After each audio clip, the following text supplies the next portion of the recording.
Good morning, ladies and gentlemen. Welcome to the George W. Norris Legislative Chamber for the 21st day of the 108th Legislature second session. Our chaplain for today is Senator Dorn. Please rise. Good morning. Please join me in a word of prayer. Dear Lord, your name is to be blessed forever. We know all wisdom and all power belong to you alone. You are the only one in charge of the times and of the seasons and of the eras of history. You know you alone establish rulers and government as you see fit. We also know you are pleased when we ask you to give us discernment and to make us into people who have understanding, so we ask that of you today. May we live and act and govern as people who recognize your strength as well as your great love for all of us. May everything we do be for your glory and the good of the people we represent. And we ask all of these things in the mighty and holy name of your Son, Jesus Christ. Amen. For the Pledge of Allegiance from Senator Day's district, I recognize Sergeant Stanley Washington of the 1057th Army. I pledge allegiance to the flag of the United States of America and to the republic for which it stands, one nation, under God, indivisible, and with liberty and justice for all. Thank you. I call to order the 21st day of the 108th Legislature second session. Senators, please record your presence. Roll call.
Mr. Clerk, please record. There's quorum present, Mr. President. Are there any corrections for the journal? I have no corrections this morning, sir. Are there any messages, reports, or announcements? There are, Mr. President. Reference report concerning 4 appointments as referenced. Additionally, your Committee on Government, Military, and Veterans Affairs, chaired by Senator Brewer, reports Legislative Bill 830, 847, 848, 895, 936, 940, and 1102, all placed on general file. The report of registered lobbyists from February 1st, 2024 can be found in the journal. Additionally, agency reports electronically filed with the legislature can be found on the Nebraska Legislature's website. And notice that the Revenue Committee will be holding an executive session at 10 o'clock under the south balcony. Revenue, 10 o'clock under the south balcony. That's all I have this time, Mr. President. Thank you, Mr. Clerk. Please proceed to the first item on the agenda. Mr. President, first item, Legislative Bill 31, introduced by Senator Jacobson. It's a bill for an act relating to railroads, requires a train crew of at least 2 individuals as prescribed, provides fines, and provides duties for the Public Service Commission. Bill is read for the first time on January 5th of 2023 and referred to the Transportation and Telecommunications Committee. When the legislature left the bill yesterday, Mr. President, pending was the bill itself as well as other amendments.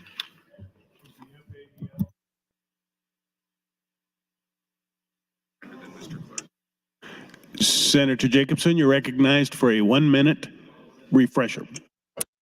Thank you, Mr. President. Colleagues, day 3, we'll get to this. We'll get to a cloture vote, I think, by noon today. So hang on. We'll continue to slug ahead on bringing issues. Hopefully, they'll all be pertinent to what we're talking about. I do want to mention, most of you probably who've looked ahead, I have filed an amendment that is behind a couple of amendments that Senator Slama has introduced to waste time. So hopefully she'll move those out at some point here, and we can talk about my substantive amendment that's been filed at the end of the day yesterday. That amendment basically is meant to bring some kind of compromise in terms of some of the discussions we've had. It would put a 2-year sunset on the bill, which would, and I'll get on the mic later and talk to you some specifics about that particular amendment. But in the meantime, I just want to reiterate again the fact that there's been a lot of things discussed. Some of it's factual, some of it maybe not so factual. I'm going to continue to try to bring information for you to make good decisions so that when we get to the cloture vote, you're informed when you make that decision. So thank you, Mr. President. Thank you, Senator Jacobson. Mr. Clerk, for agenda items. Mr. President, Senator Slama would offer FA 209 to amend LB 31 by striking Section 2. Senator Slama, you're recognized to open on the amendment. Thank you, Mr. President, and good morning, colleagues. I have a new amendment. I withdrew my amendment from yesterday at the end of the day. We didn't need to go to a vote on it. We are in a filibuster, but to my credit, Senator Linehan started it. So I cannot necessarily take responsibility for this full thing. I do want to briefly just again reiterate, Senator Jacobson is a wonderful colleague. I'm great friends with him, and this has nothing to do with him personally or anything against anybody who works for the railroads. My uncle actually retired from the railroads, and I just respect the heck out of them for everything they do for our communities, both inside and outside of their work. But when it comes to 2-man crew, and I'm sorry, Mr. Clerk, my amendment isn't on the board yet. Okay, thank you very much. And just to set the table for today's discussion, I think there's 4 big reasons as to why we shouldn't move forward with LB 31 when it comes up for a vote around noon today. So first, LB 31 isn't necessarily about safety. I know it's coming from the perspective of wanting to increase safety, but there's just no data or evidence that suggests that one-person crews are safer. Secondly, this puts railroads at a competitive disadvantage, which is bad for the movement of goods across country, bad for the environment, and bad for state infrastructure. The issue of crew size belongs in union discussions, union bargaining processes, where it's always been. And also, the states just don't have the authority to mandate crew size. It's clearly federally preempted, and this bill becoming law will end up in court if it is enforced. It has been talked about on the floor how 11 other states have two-man crew statutes in place. I believe Kansas is one of them, but the problem is that none of these two-man crew laws are being enforced, because when they are enforced, they end up in court and they lose. So first off, let's talk about safety, because I know that that is something that's very personal to a lot of people.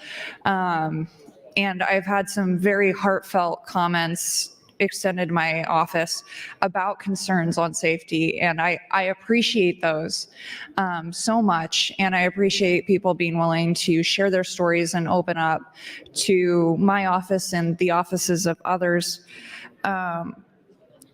But I have to look at the data as a lawmaker, and it's just clear that there's just not any evidence showing that crew size makes a difference when it comes to safety. So when we're talking about the assertion that one-man crews are safer than two-man crews, that's something that's demonstrably false, and it's been proven false several times. The real-world performance of one-person crews is reflected in data from the United States and around the world, especially when compared to Europe, establishes that one-man crews pose no risk to safety. One-man crew is actually the standard in Europe as well. So one-person crews have long been used safely throughout the United States and the world, especially Europe. Passenger trains, non-union short lines, many foreign railroads have used one-person crews for decades. U.S. passenger trains have operated for many years with only one crew member in the cab. Operating with a single crew member in the cab is now standard for commuter trains and Amtrak trips. All light rail and Amtrak operates on routes less than 6 hours at speeds up to 129 miles an hour with only one person in the cab. And when we're talking about those Amtrak lines, we're talking about hundreds of people that could be on those trains. Having spent a decent amount of time on the East Coast for college, those Amtrak trains get packed. Especially those commuter lines around rush hour. And the standard is they operate with one person in the cab. Many short lines have been operating safely and effectively with one-person crews for decades. In an Oliver Wyman study, which I had referenced before, and I know a few other people have referenced before, European data compares the safety performance of one-person crews in Europe versus two-person crews in the US. And this Wyman study found that there was no evidence that railroads operating with two-person crews are statistically safer than railroads operating with one-person crews. And this is with European operations typically at a higher degree of operating precision, faster train speeds, shorter blocks, and more train activity in the US. So the studies from Wyman and ICF International both found virtually no difference in accident rates between one-person and two-person operations. The Wyman study compared the aggregate data comparing US railroads. ICF International was a slightly different study, and it used a fault tree analysis, which forecasted accident rates once the crew policy was fully implemented. Moreover, the more we look at the safety side, operationally, there's not a need for a second crew member. The technology we have when it comes to operating trains is incredible. We have positive train control, also known as PTC. It makes redundant many of the functions traditionally performed by the conductor. Things like observing wayside signals and recording dispatching orders. PTC is a computerized system that, if necessary, stops a train automatically if the engineer fails to take the necessary action. So when we're talking about if the conductor has a heart attack or an aneurysm or a health crisis, or he's diabetic and he goes unconscious, that train's coming to a stop automatically. Locomotive technology has evolved, so only the engineer has operational controls that impact the train. The engineer's workload has been further reduced by the implementation of locomotive energy management systems, which improve train handling. To issues raised of community safety, train crews are not expected to perform as first responders and are not trained to be first responders. To the contrary, they are trained to move away from danger, including dangers arising from the potential releases of hazardous materials. So again, when we're talking about two-man crew, whether it's a train coming across a health emergency, getting into an accident with a vehicle or otherwise, or a derailment, these crew members aren't trained to be first responders. They're not the ones who are trained to respond to medical emergencies, to respond to a hazardous material leaks. So having, whether you have one or two people, it doesn't make a difference because they're not responding to that situation in the first place and are trained by their companies, like it or not, it's the policy and it's understandable, not to respond to those incidences. Moreover, something called an alerter is in every single locomotive that we have in the US. If the train operator has made no action nor pushed the alerter button within 30 seconds or 2 minutes, it kind of depends on the speed and a few other things, the alerter initiates an emergency stop. In the event of a medical or other emergency in the cab, the train will stop. Again, that's another safety requirement that we have in place for these one-man crews if there is a health emergency or otherwise. To the extent that there are responsibilities PTC does not eliminate, railroads and unions will identify those safety issues, again, through the bargaining process and work through them during that bargaining process. Railroads would ensure those operations comply with all FRA safety regulations. Railroads have already been analyzing the risks such a move might pose, and like any change that could affect safety, they would carefully assess those risks and adopt necessary mitigation measures before implementing any changes to crew size. So one example that's been raised quite a lot has been East Palestine. 1 minute. Thank you, Mr. President. And the derailment there. There were 3 people on that train when it derailed. It did not make a difference in any of the outcomes that we saw. So no matter what, when you're looking at this data, it's clear that not only would a 2-person crew not make a difference when you look at the statistics, even having a 2-person crew under the guise of a 1-man crew, if there's a medical emergency, might be considered a liability is problematic as well. Because one, our conductors, our engineers are not first responders. And secondly, there are automatic stops in place to bring that train automatically to a stop if there is a health crisis, health emergency, either on the train or outside of the train. I'll come back to a few of the other points later, but I just wanted to set the table with some of the big issues we're going to be talking about today. Thank you, Mr. President. Thank you, Senator Slama. Senator DeBoer, you're recognized to speak. Thank you, Mr. President. Good morning, colleagues. I haven't spoken on this issue yet because I didn't want to help filibuster a bill that I like. So I haven't talked to you about it yet, but I will say I voted it out of committee. I support this bill strongly, and I think it is about safety. But one thing I did want to come up and talk about today is in the last couple of days, I've heard a whole bunch of legal terms thrown around, and it's a lot of fog of legal terms. So I wanted to make it really simple. Because last night I thought there's so many legal things being said on this floor, and it starts to sound confusing, and maybe I'm wrong, because to me this is real simple. So I spent 3 hours reading cases again last night, and after 3 hours I discovered, hey, I wasn't wrong, I did know, it is simple. So 3 hours of my life gone, but I'm a nerd, so I kind of enjoyed it. Here's the deal. This is how it works. Under the Safety Act, states can make laws about railroad safety if the federal government does not. If the federal government does, we can't. It's that simple. And here's how it goes. If we pass this law, and then in March or whenever, the federal government puts out their ruling that says you have to have 2 people on the train, great, we agree, nothing happens. If the feds don't put out a ruling, great, it's our area, nothing happens. We get to decide. If the feds disagree with us, great, they get to decide. They're the 300-pound gorilla in the room, and they get to decide. And then what happens?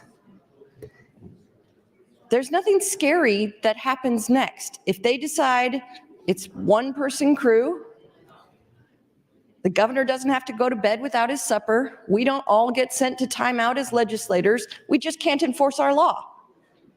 That's literally it. We can't enforce our law. Nothing bad happens. If we pass this law because we say, hey, we in Nebraska believe in this safety mechanism, and somehow the feds come back and decide to do one, we just can't enforce it. That's it. There's nothing else to it. So, I don't know. It's not real complicated. If they preempt us, we can't enforce it. If they don't preempt us, we get to make our own rules. That's what the Safety Act says. Thank you, Mr. President. Thank you, Senator DeBoer.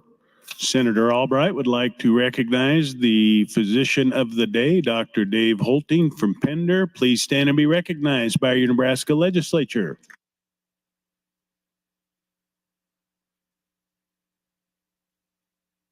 Senator Linehan, you're recognized to speak. Good morning, Mr. President. Good morning, colleagues. I just want to say for the record, and I already told Senator Jacobson this, when you are filibustering a bill, you shouldn't have to sit next to the sponsor of the bill. It's very awkward. Not only do we sit next to each other, but we share the same microphone. So he may be coming over towards Senator Blatt for the rest of the morning. I'm going to repeat some of the things I've said previously. The idea that we're interjecting ourselves into a huge private company with one of the strongest unions in the country, and it's somehow any of our business, I don't think that's right.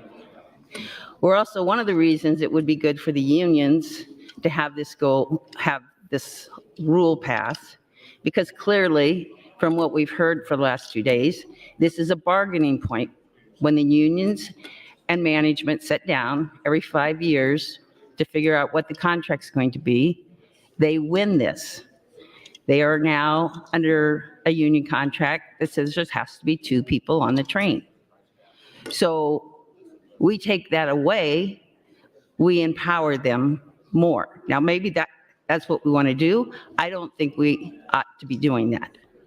And I also find it more than just a tiny bit, like quite a bit frustrating, that somehow, and we've been in hearings all week, both I have been, all of us have, I'm on education and revenue, and all we've heard all week is we shouldn't involve ourselves with local control, that we should trust the local, and we're going to hear more about this afternoon in revenue, that we have to trust our school boards, and we have to trust our county governments, and we have to trust the cities, and we shouldn't involve ourselves, even though we send them hundreds of millions of dollars every year. So we pick up the tab, but somehow we're not supposed to be involved in the decision process. I was thinking this morning, it's like, that's what teenagers think. I raised 4 kids. They think they should get an allowance and there should be no rules. That's not the way life works. So I'll get back on this subject now. I would ask if Senator Bosman would yield for a question. Senator Bosman, will you yield for a question? Yes. Senator Bosman, you and I had an exchange earlier this week about the Commerce Clause and why this is really not something we should be doing, because I think, well, can you re-explain what the situation is with this, please? Sure. So what we talked about earlier was the fact that this is regulated federally versus regulated statewide, and the interstate commerce that is affected by this, it's was our discussion that this affects interstate commerce and therefore should be a federal regulation versus a state regulation.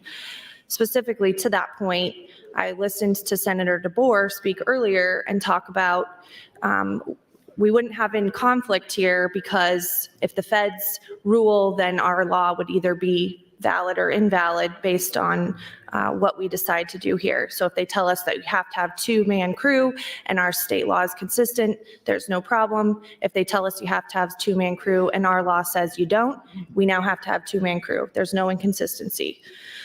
The concern that I had when I looked through and I was going through things with trains and interstate commerce and sort of my background recollection of why I felt that way. Thank you. Can I continue or do you want your time back? Please. I go back to some of the case law that deals with trains specifically and why it's an interstate commerce issue. And if you look at Southern Pacific versus Arizona, X. Rel. Sullivan, it's a 1945 case. It talks about Arizona doing this exact same thing, regulating trains. And the fact is that the federal government came in and said, you cannot do that because it affects interstate commerce. They wanted to limit the number of train cars that you could have. And the federal government came in and said, you can't do that.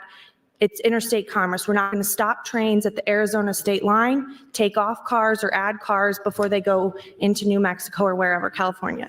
And so I think that the analogy is it's interstate commerce to regulate trains within states, which is why it should be an interstate commerce issue. And so I hope that answers your question. That's your time. Thank you, Senators Boson and Linehan. Senator Merman, a message Sheriff Senator Vargas announces under the north balcony his wife Lauren, his son Luca, and his daughter Ava. Please stand and be recognized by the Nebraska Legislature.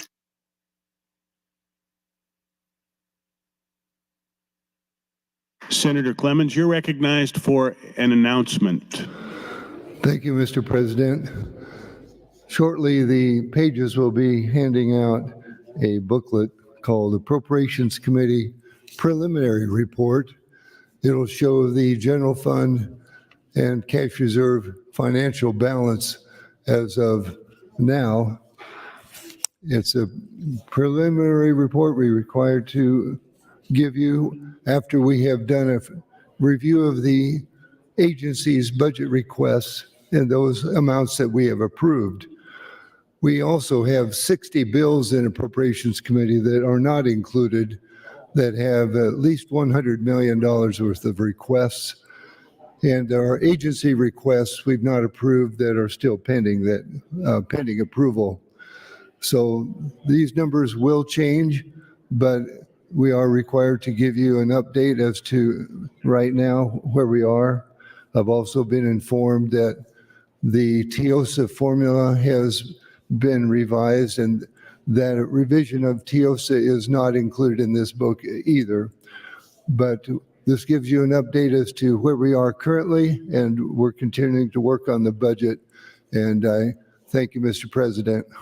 Thank you, Senator Clemens. Mr. Clerk, for items. Mr. President, quickly, your Committee on Enrollment Review reports Legislative Bill 600A as correctly engrossed and placed on select file. Additionally, committee reports concerning gubernatorial appointments to the Nebraska Environmental Trust Board from the Natural Resources Committee. That's all I have at this time. Thank you, Mr. Clerk. Senator Merman, you're recognized to speak. Thank you, Mr. Lieutenant Governor. I've got while we're talking about railroads here, I've got a little history of the railroad that happens to go right alongside my home family farm that I thought some might find interesting. The family farm is right along the UP Railroad that I think is the main line between Kansas City and Wyoming. And so growing up, I was always very interested in looking at the trains going down the railroad. And I even, it's kind of my connection to the outside world. So I'd be interested in what the trains were hauling. Back then it was freight trains, so they'd have all kinds of products that they'd be hauling. Then for quite a few years, and even up to now, they're mostly coal trains, but there's still some freight trains go by. When this line was built, I'm not sure when it would, well, it would have been back in the 1800s, I think late 1800s, mid to late. The towns along the railroad were named alphabetically, so Alexandria was the first stop, I think, north of the Kansas border. And then Belvedere, Carlton, Edgar, Fairfield, Glenville, Hastings, Juniata, Inland, Kennesaw. I think I got all the alphabet in there. So these towns were located about, I think, every 10 miles or so down the track to, if I remember correctly, to put the water in the steam engines at that time. So the farm where I grew up on was one of the earliest farms that, or settlements that was made at that time, and it was a Baptist minister that settled there. Quite often at that time, first I think the fur traders came in, and then the ministers, and spreading the word to everyone out in the wilderness at that time. So I remember hearing early stories from communications with that Baptist minister, with his family back in Illinois, about buffalo and antelope being around at that time. And of course, the only buffalo I've ever seen since then has been in a fenced enclosure. And no antelope, except I think you have to get pretty far west, almost to the Colorado line or into the sandhills to see antelope. And back in the 1920s, I remember the old timers, before I was an old timer, telling stories about a train that was stopped just outside of Glenville. And I'm not sure if it was a derailment. I think it was actually snow on the tracks. So the train was stopped there for a few days to get the snow cleared off the tracks. And I don't know if the whiskey car ruptured, or maybe it was ruptured on purpose. But anyway, Glenville was a pretty popular place to be for a few weeks at that time, because people were filling up their whiskey jugs off of a rail car that had a hole in it. And then in the 1940s, 1 minute. Actually, my mother grew up in Louisville, Nebraska, but she got a good job on the railroad. She was a dispatcher, so she moved up the line and ended up in Glenville, and that's where she met my father, and they got married then, I think in 1945.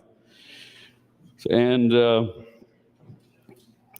the railroad was kind of another thing, the story, I guess, when I was growing up, there were, I remember hobos coming off the railroad, and I think it was Red Skelton used to dress up like a hobo. He had a stick and a sack on the end of the stick, and actually I remember a couple of different times hobos came up to the farmhouse exactly like that, carrying a stick with a sack on the end of it. So that was kind of an interesting memory.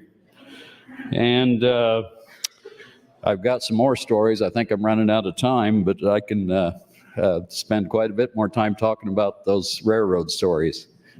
That's your time. Thank you very much. Thank you, Senator Merman. Senator Blood, you are recognized to speak. Thank you, Mr. President. Fellow senators, friends all, before I start, I want to say that I am definitely opposed to the floor amendment, but in full support of the bill.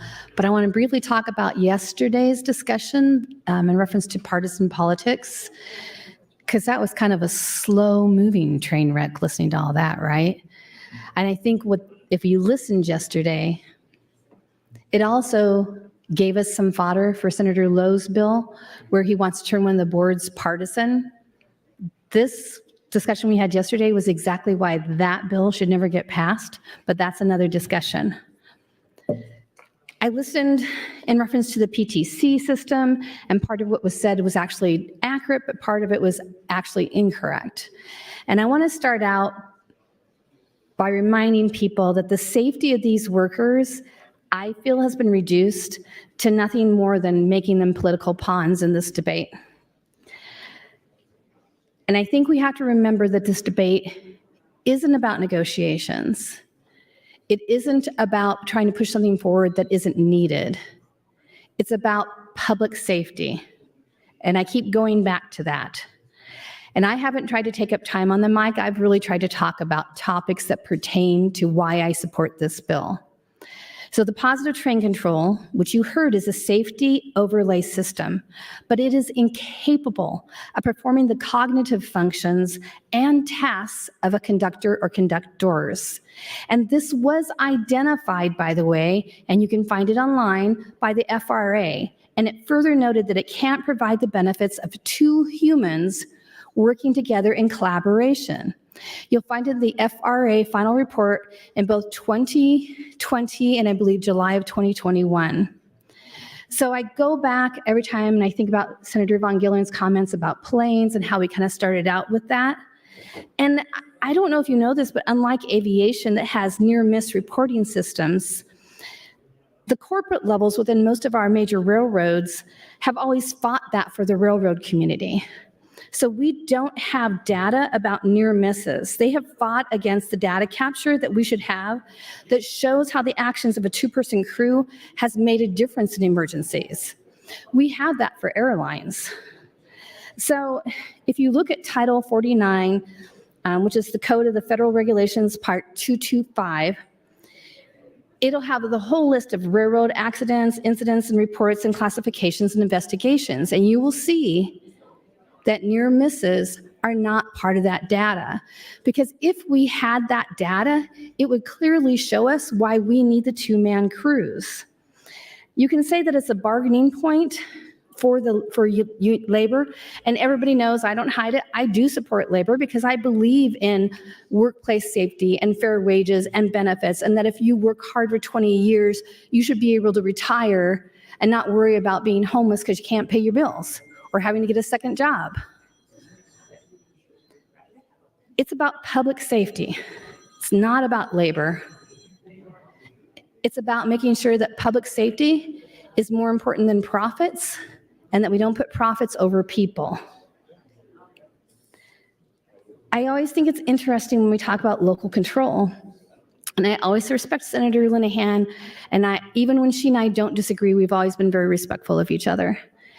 We agree on a lot of things, but there's a few things we don't. So when we hear local control and that we should trust local control, I've always stood for that, especially coming from a municipal background before I was a senator. But yet, our body is constantly trying to cap them. 1 minute. We pass down unfunded and underfunded mandates. We use eminent domain for a recreational lake. It's funny, we only talk about local control when it benefits our debate. But really, local control is something that we should always respect.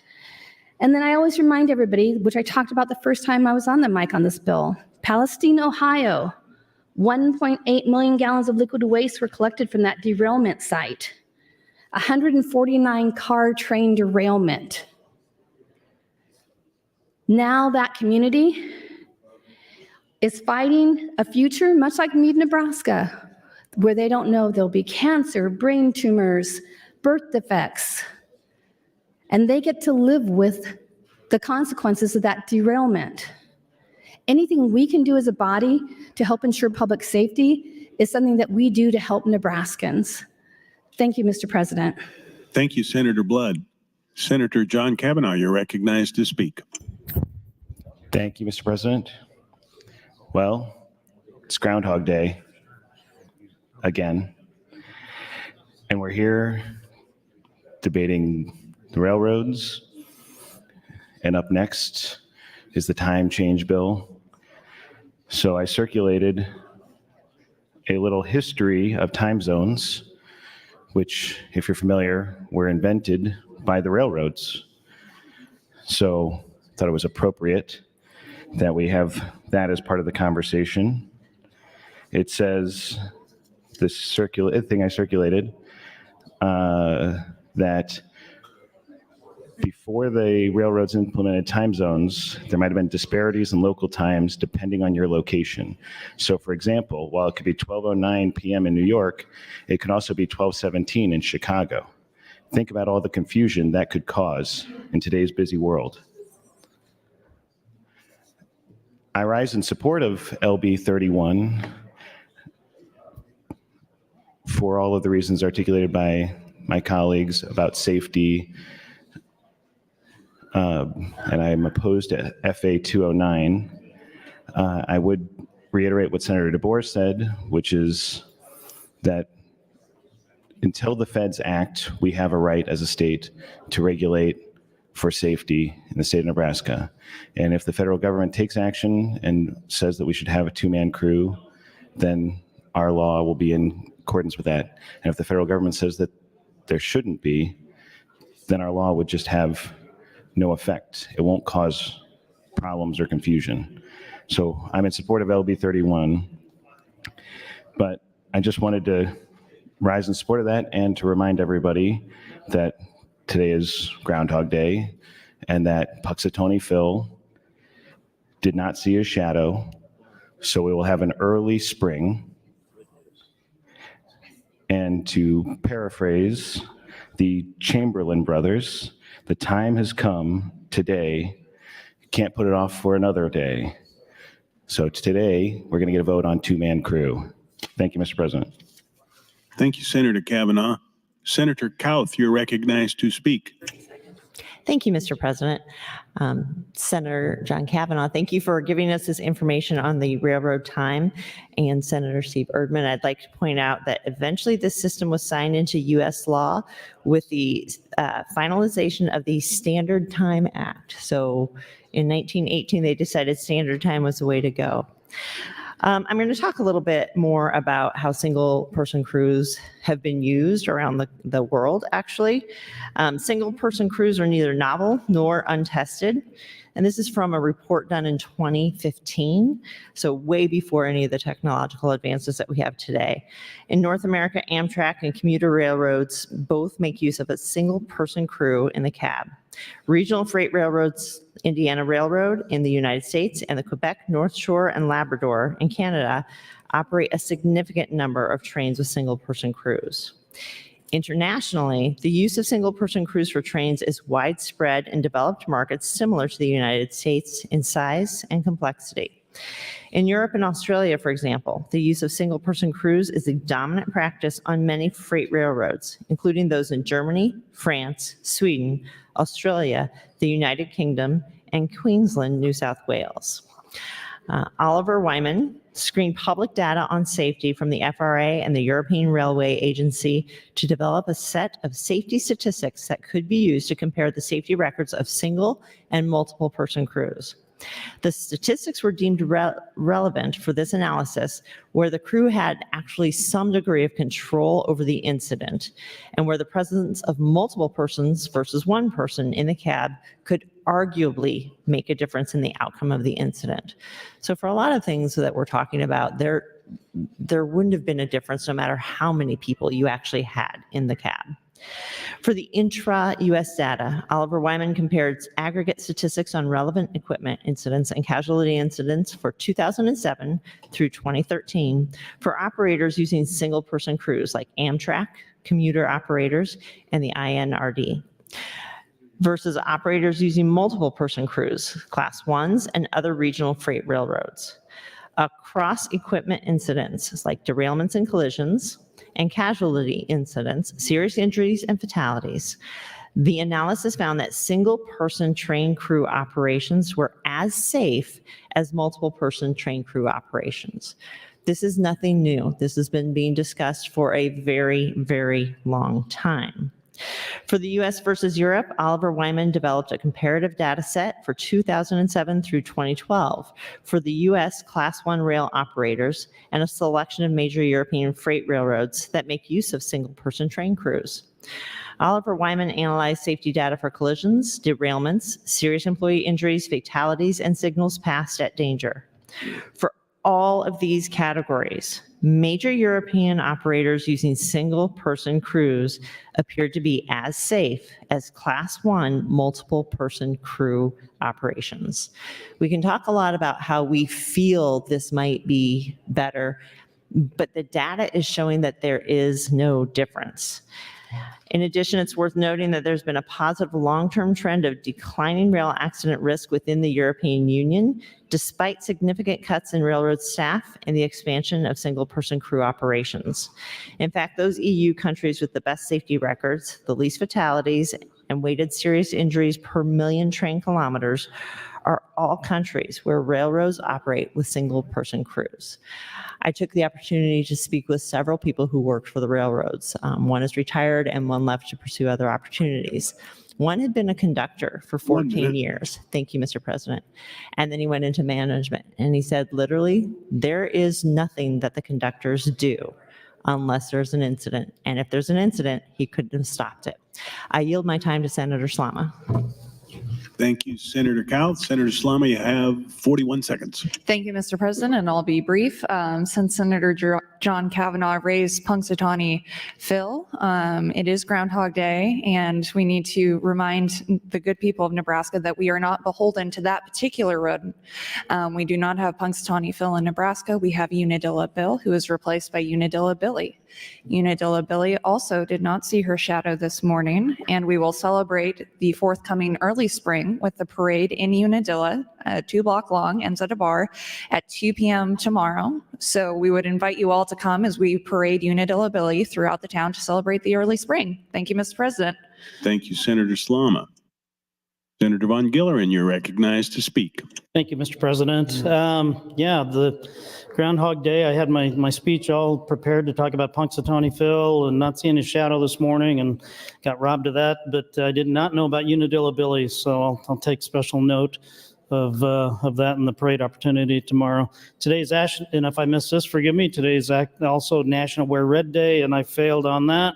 Left the house this morning and forgot about that, but that's in recognition of American Heart Month, where we take special note of the struggles that individuals have with heart disease in our nation, and particularly, I believe heart disease is the #1 killer of women. So we want to make sure that we take special note of that. And I know the Heart Ball is coming up in Omaha in a couple weeks, and that's a great fundraiser for everything related with the study of heart disease. So turning back to the topic on 2-person rail crews, I just want to go through a little bit of background. And again, some of this has probably been said before, but that's okay. Today, we're going to continue on this topic. Did a little bit of homework. This is 2024 is the 10th year that a bill has been filed on this topic. And since that time, to the best of my knowledge, nothing has changed since 2015. The largest Class 1 railroads operating in Nebraska, Burlington Northern Santa Fe, and Union Pacific have collective bargaining agreements with their unions requiring them to operate with 2 people in the cab and their tracks already. These evergreen labor contracts never expire. The railroads cannot unilaterally change these contracts, and they need the union's consent.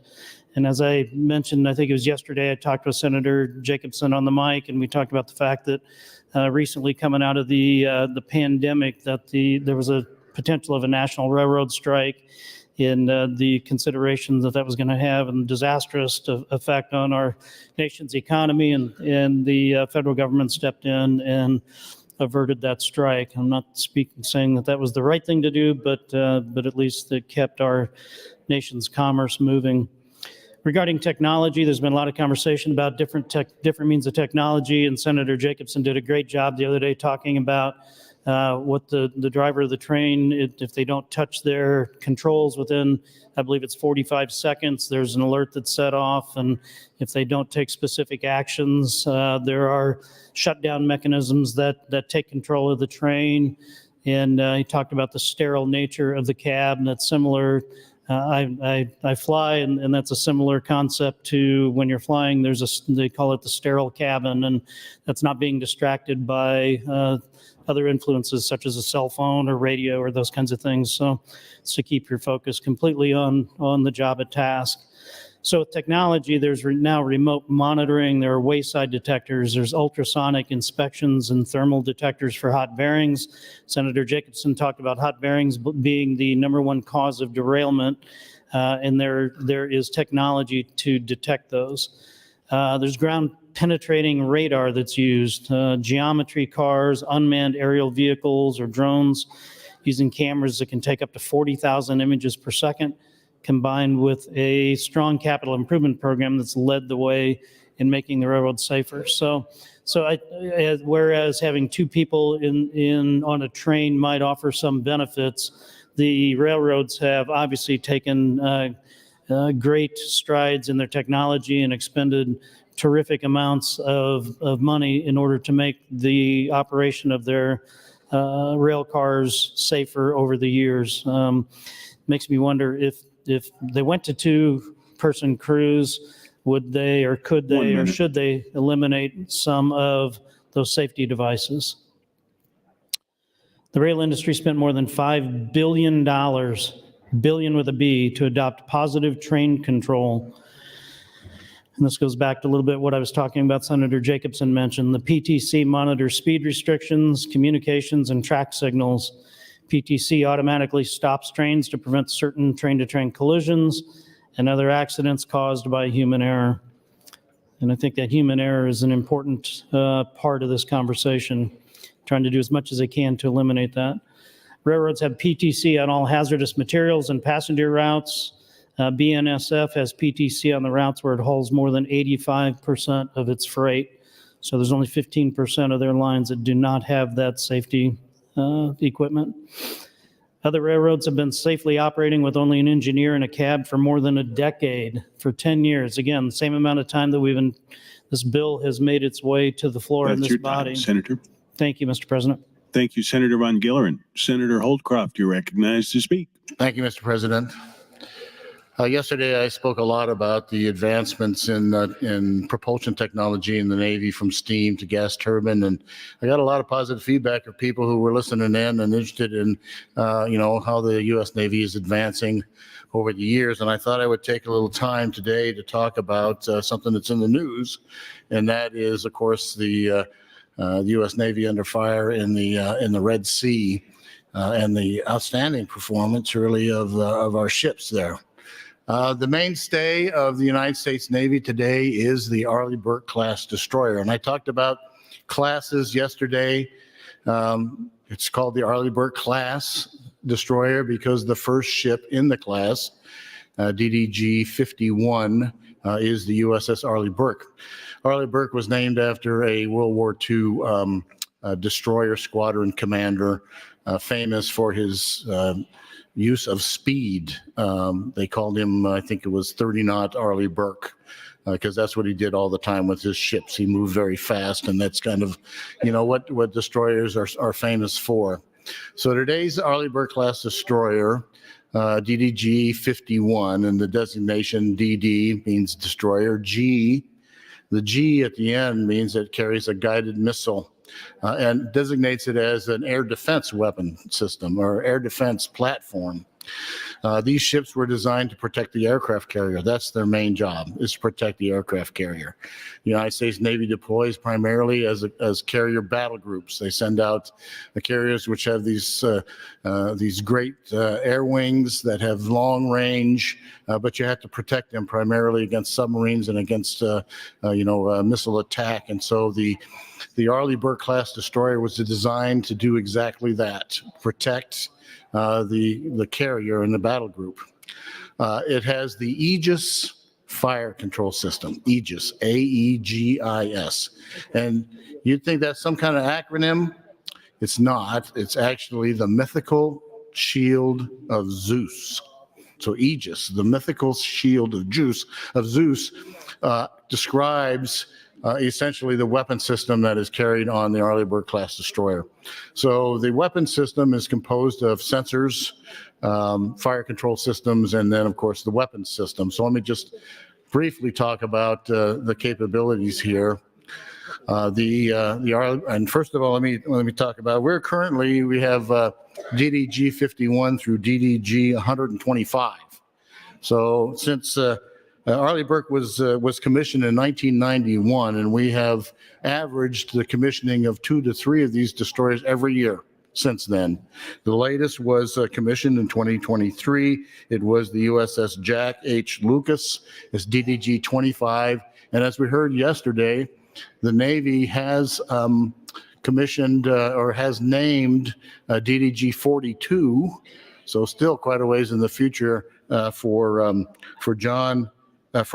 Charles J. French, who was a Nebraskan, grew up in Omaha. We heard that story yesterday. But so we have, right now we have 74 of these Arleigh Burke class destroyers in the United States Navy. And again, their primary mission is to defend against a carrier battle group. But they've also been able, over the years, the Navy has been able to increase the missions of these very, very capable platforms to not only shoot down incoming missiles, but also shoot down incoming intercontinental ballistic missiles or satellites. They carry a variety of weapon systems. Probably the sensor that's most used. 1 minute. Thank you, Mr. President. That's most used, the sensor that's kind of famous for is called the Spy-1 radar. It's a phased array radar. It doesn't rotate. It has a flat array, and essentially it uses a very concentrated beam, hundreds per second, to search out little areas of the atmosphere to try and detect an incoming contact. Once it's determined the contact, it then designates a weapon, depending on the range, to be launched and intercept. It controls the intercept. And the way the standard missile works today in the Navy is the platform illuminates the target by hitting it with radio waves, and the reflected the missile actually homes in on the reflected radio waves. So Time, Senator. Thank you, Mr. President. Senator Albright, you're recognized to speak. Thank you, President Arch. Colleagues, I too have been looking for some information to share with Nebraskans about what we're talking about today. I still stand in opposition to LB 31. I'd like to be able to educate people on what I've learned here. And these are going to be some comments from the Association of American Railroads. It was an exhibit in front of the Federal Railroad Administration on train crew staffing. And the statement is from A. Kenneth Gardia. He's the chairman of the National Carriers Conference Committee, which represents more than 30 freight railroads, including all Class 1 carriers, in multi-employer collective bargaining with 13 different rail unions that represent the railroad employees. I've served as a chairman on the NCCC since 2008. Before my tenure as a chairman, I was vice chair of the NCC from 2000 to 2008 and the director of labor relations from 1990 to 2002.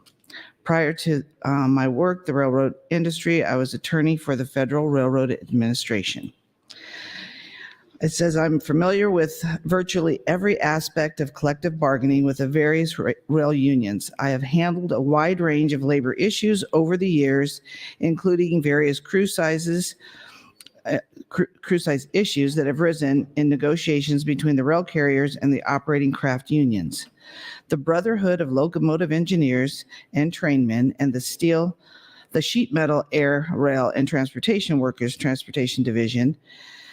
I am well acquainted with the long history of bargaining over these matters, extending back for 100 years or more. I make this statement on the basis of personal knowledge and on the basis of documents that the NCCC maintains in their regular course of business. My primary purpose in this statement is to demonstrate that the freight railroad industry and the rail unions have, for many years, consistently handled all of the difficult interrelated questions of crew size at the bargaining table. Crew size has been raised multiple rounds of bargaining dating back to the early 1900s. It has also been addressed by a variety of neutral fact finders, including presidential commissions, federal courts, arbitrators, emergency board appointed by the president. Indeed, crew size has historically been one of the most important, if not the most important, issue in bargaining with the operating crafts since at least World War II, with strongly held views on both sides of the issue. The longstanding expectation of both sides, carriers and unions, is that the crew size is and will remain the subject of collective bargaining. As a result, mandating crew size limits by federal regulation would undercut and disrupt the collective bargaining process in a fundamental way. Agreements on crew size are woven into the very fabric of the industry. The industry's preferential work rules, rates of pay, and benefits for operating crews are arbitral, at least in part to the trade-offs made with respect to changes in crew size. More specifically, operating employees have received a substantial part of the savings for the past crew size reductions in the form of increased compensation. If crew size is set by regulation, it will, as a particular matter, limit the ability of the railroads and the unions to freely bargain for changes in staffing. This will not only overturn settled expectations, it will alter the long-term scope, direction, and tenor of bargaining, with consequences that cannot be predicted and could be undesirable for carriers or the employees or both. To put it more bluntly, if the railroads are forced to bear unnecessary labor costs attributable to the excessive crew members, then they will have to seek savings through other avenues to remain competitive. And I'll continue on next time on the mic. Thank you. Senator Jacobson, you are recognized to speak. Thank you, Mr. President. Well, I'd like to maybe use my times on the mic to kind of correct some of the testimony that's been heard out here and then try to add a few new things along the way. But before I start, I'd like to have in the north balcony, I think there are a number of engineers and conductors that they would stand. I just want people to know that they're up there. If you want to hear the real facts about what happens inside a train cab, I'd encourage you to go up and talk to one of those people, and they'd be happy to visit with you.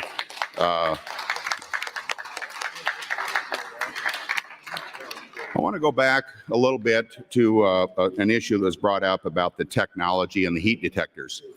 You know, technology is great when it works, but technology is even better when it works and you actually follow through and take steps as a result of the problem.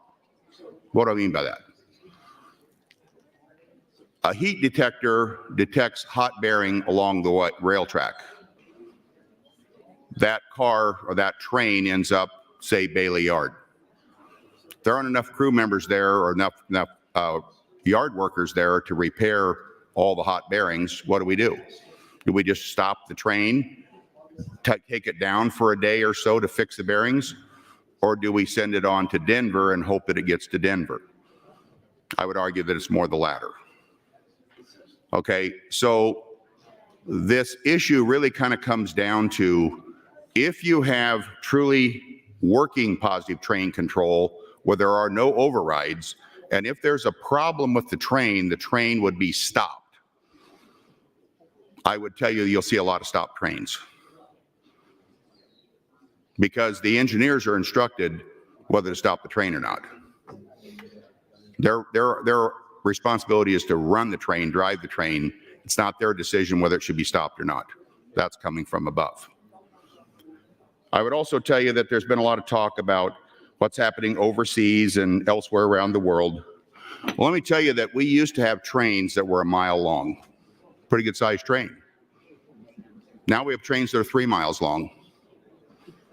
There's 150 cars in a standard coal train, but now we've gone to double trains, so there's 300 cars. 300 cars.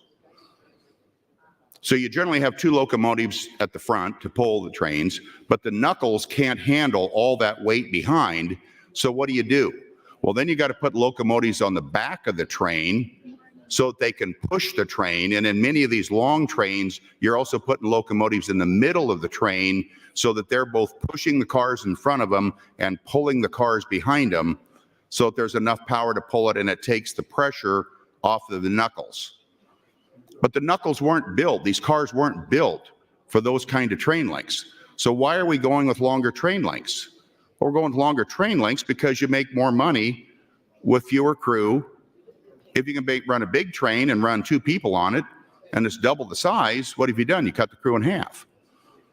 What's the chances of a problem occurring? I would argue astronomically higher. That's why the statistics I read to you before about why are the incidences going up. It's because of the length of the train. And it's the fact that we're not getting all the maintenance we need to get done. And so with all the positive train control and all the stuff that's out there, that can all be overridden. As I said from the beginning, I'm not telling you, and I haven't said from the beginning, I've not told you that 2 people on the crew are necessarily going to stop the derailments. That's more of a maintenance issue and a technology issue. But there will be somebody there to deal with the derailment when it happens. 1 minute. Thank you, Mr. President. I also want to mention Amtrak. Amtrak, when I talk 300 car length on a coal train, you know what the car length is in Amtrak in Nebraska? 3 cars. And there is a conductor on board at all times who is in contact with the engineer. So there are 2 crew members that are in contact, and there are 3 cars. And if you go longer, up to 8 cars, it requires more crew members. So the Amtrak argument's a false argument, okay? I would also argue that when you go overseas, you're not going to see 3-mile trains. You're just not going to see them. So therein is, again, a difference. We can read all the statistics we want, read all the talking points we want, but at the end of the day, I like to stick to the facts. I like to listen to the people who are actually running the trains that are telling me exactly what's happening on the ground. This ultimately becomes a public safety issue. Thank you. Colleagues, just as a reminder that according to our rules, we are not to address the galleries by individual senators on the floor. A request to introduce guests can be made to the presiding officer, who can announce at his or her discretion. Senator Duncan, you are recognized to speak. Thank you, Mr. President, and good morning, colleagues. I do rise today opposed to Floor Amendment 209 and in favor of LB 31. Senator Jacobson actually took a little bit of what I was planning on talking about here today, so I apologize if I'm repeating myself, but it is Groundhog's Day after all. So one of the things that I think is important in this job is to listen to experts. And I talked about that quite a bit earlier on this bill on LB 31. But one of the things that I say frequently to folks when I'm talking in the community is that we as legislators are not experts on everything, right? We have to talk about a lot of different subject matters. We have to learn a lot. And if you're doing your job correctly, I think you do learn a lot about a number of different subjects, but we are not experts on the vast majority of things that we're talking about. We each bring to the table our own experiences and our own niche backgrounds. But when we're talking about an issue that I think is as complicated as LB 31, I think it's beneficial to listen to the experts who actually know what they're talking about. And as we are down here on the floor, a number of senators are talking about the trains and how they work and the various technologies and the things we shouldn't be worried about. And sometimes I tend to look up in the balcony to see the folks who this actually affects, just to see whether or not they're shaking their heads yes or no. And when somebody's talking about how trains operate and everyone in the balcony is shaking their head no, and I'm looking at the experts, it seems to me that we should be listening to them.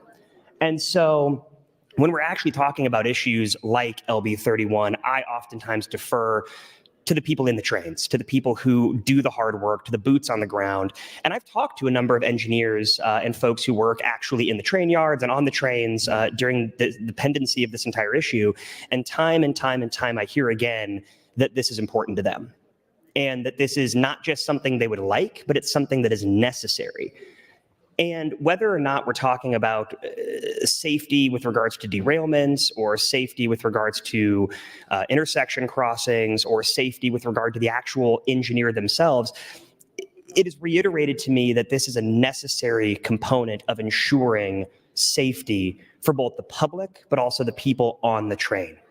And so when the people on the train are saying, we need this, I think we should be listening to them.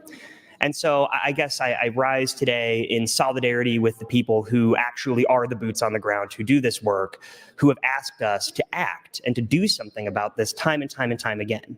And the fact that this has actually gotten to the floor this session and we're having a debate about it, I think is good, because at the end of the day, we're going to be able to see who stands with those people. And I absolutely want to be on the record saying I stand with my friends who work in the train industry, who are the ones in those trains, who are the ones making sure that our communities are safe. And so I appreciate the conversation we've had about this, and I would ask my colleagues to vote yes on LB 31. Thank you, Mr. President. Senator Hansen, you are recognized to speak.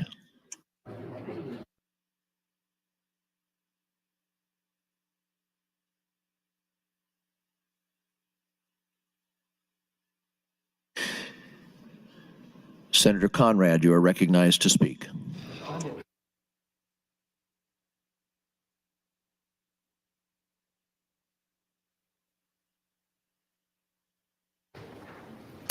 Thank you, Mr. President. Good morning, colleagues. I wanted to rise again in support of my friend Senator Jacobson's priority bill, LB 31, and in opposition to the floor amendment. I'm hoping that we can work through these quickly so that we have an opportunity to take up Senator Jacobson's amendment, which I think would bring a fair amount of, hopefully, consensus to some of these complex and contentious issues in regards to this workers' right, health, and safety bill that is also, of course, about protecting the public safety, the consumer interest of Nebraskans who live in our communities and are negatively impacted when there is a train safety issue. In regards to one thing, I just want to clarify the record. I think perhaps there was a misstatement by my friend Senator Slama in regards to how things work when there is a rail safety issue and what the duties of care are and are not. And in visiting with the folks who are working on the front lines, our railroad workers, they shared with me a section from the federal rules and regs that literally detail the standard of care that railroad workers have to utilize when there's a rail safety issue. It starts off by directing them to call 911 or emergency medical services. It requires them to ensure that medical personnel are aware of the materials involved and take precautions to protect themselves. They're directed to move victims to fresh air if can be done safely. They're directed to give artificial respiration if the victim's not breathing. They have additional information about suggesting they not perform mouth-to-mouth resuscitation if a victim has ingested or inhaled a toxic substance. And they go on to detail how to provide that kind of quick care by washing the face and mouth before giving artificial respiration.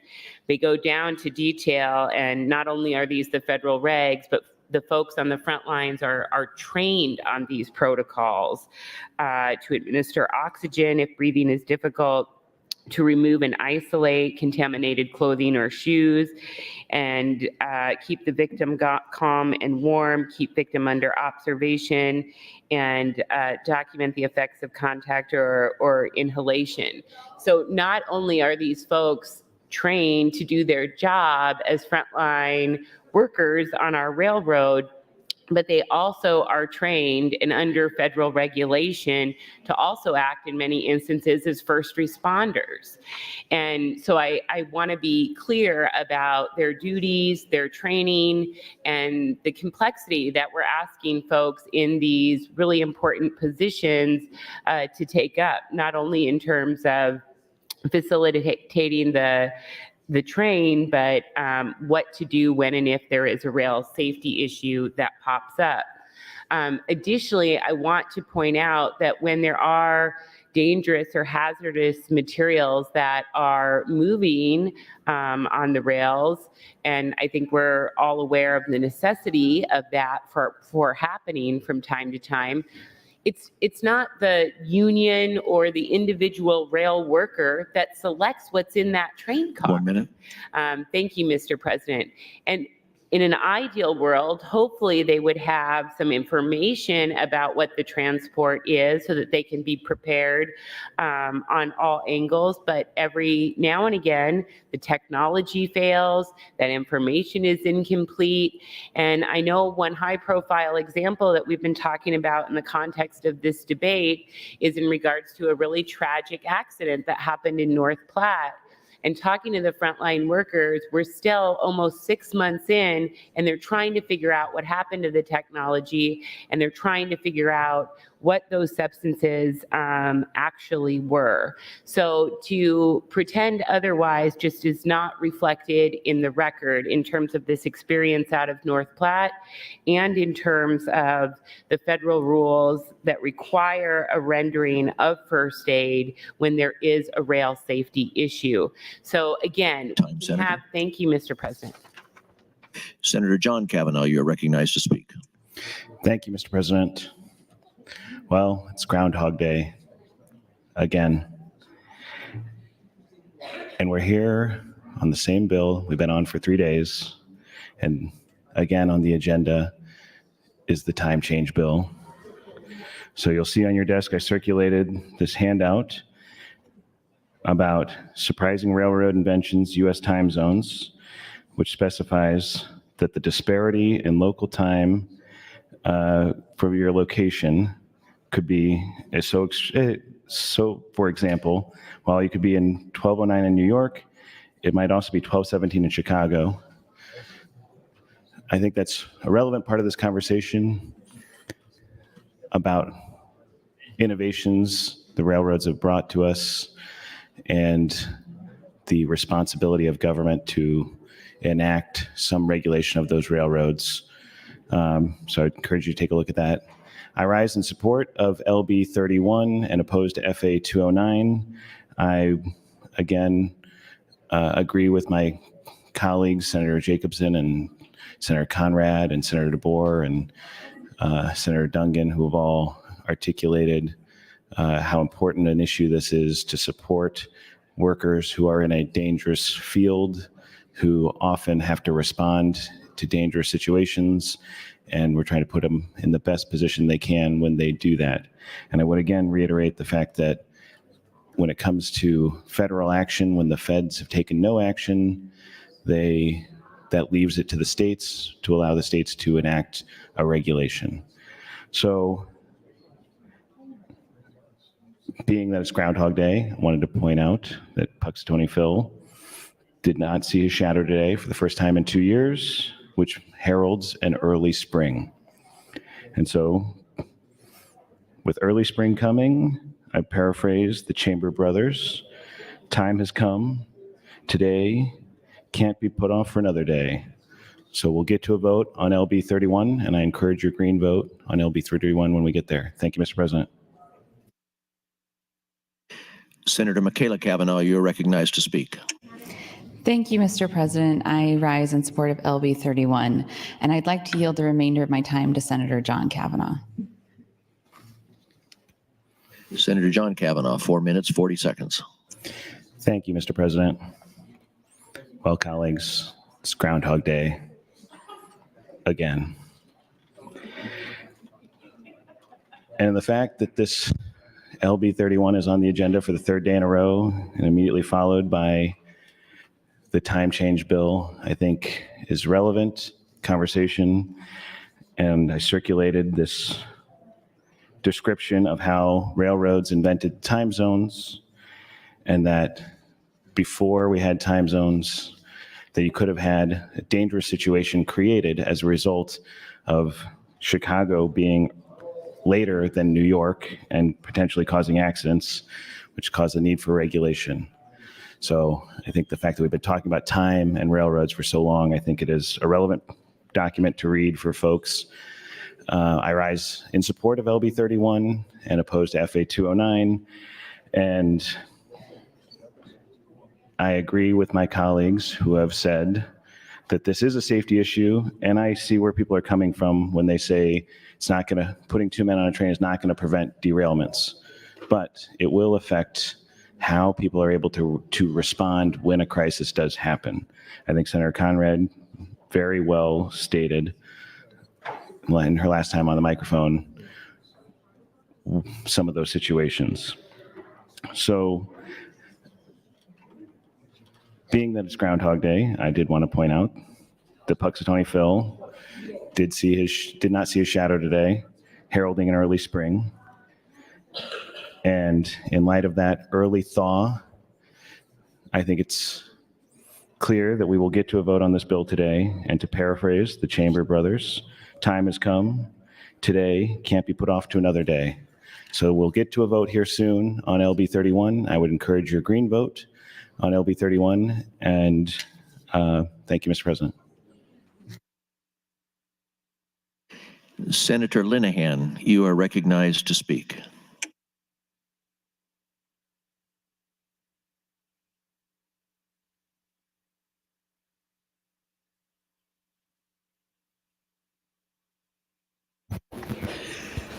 Thank you, Mr. President.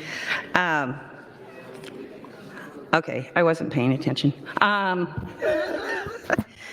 So I think I will yield this time back. Thank you. Sorry. Senator Merman, you are recognized to speak.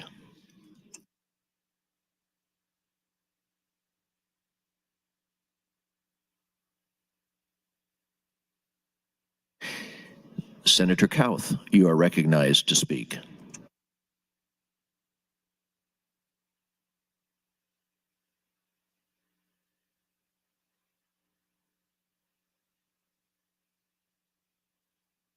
Thank you, Mr. President.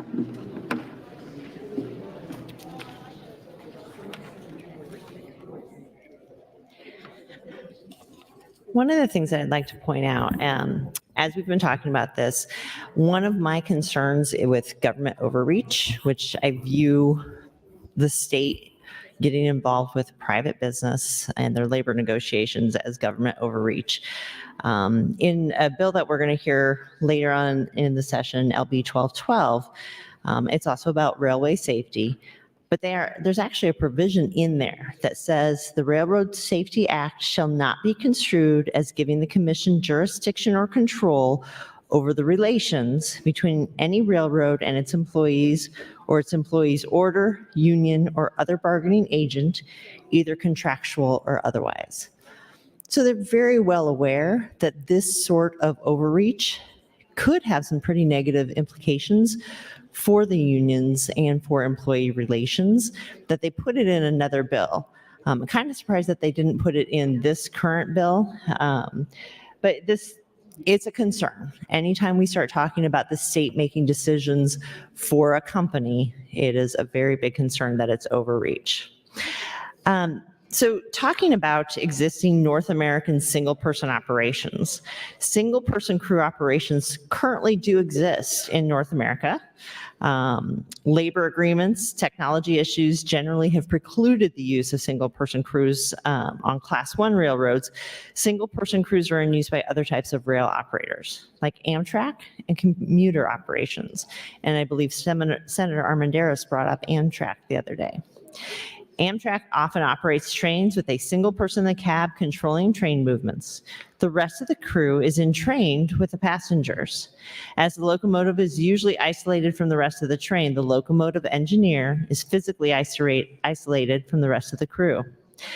Amtrak has operated single-person crews on the Northeast and Keystone corridors for more than 20 years. Safety backup for the engineer on the Northeast Corridor and Keystone lines is provided through the Advanced Civil Speed Enforcement Systems, which can ensure compliance with speed restrictions or signal indications in the event of loss of engineer attentiveness. The system also includes cab signals, which allow the operator to be aware of the signal ahead and permitted approach speed, even in adverse weather conditions or on curves that may block the road signal view. In addition, on Amtrak's Michigan corridor, an ITCS, which is Incremental Train Control System, is used, which enforces signal compliance and conformance to temporary speed limits. Amtrak also uses single-person crews on their long-distance trains, where the planned duration of the engine cruise run is less than 6 hours.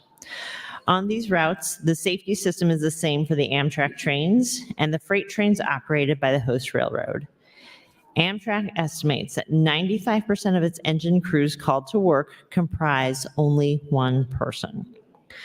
Overall safety of single-person crew operation on Amtrak is also supported by maintaining equipment in good condition and responsible scheduling of engineer shifts. We talked about this yesterday too, as far as do we want to start telling them when they should sleep, when they can be in the cab? Do we force them to stop the train and pull people off to switch engineers? There's just a lot of potential for overreach. Thank you, Mr. President, once we start doing this. Locomotive engineers operating trains from either locomotives or cab cars on commuter lines are also physically isolated. Metrolink in California operates commuter trains with single-person crews over an automatic train stop, which provides control of signal violation and overspeed. In a dedicated 16-month pilot project following the fatal Chatsworth, California accident in 2008, Metrolink converted 13% of its train operations to two-person crews. In reports to the California Public Utilities Commission in 2010, they found no evidence of increased safety of operations with the two-person crews versus single-person crew operations. So they've studied this. They made changes and they studied it some more. What they saw was there was no difference. Other commuter railroads that operate over... Senator. Thank you, Mr. President. Senator Holdcroft, you are recognized to speak.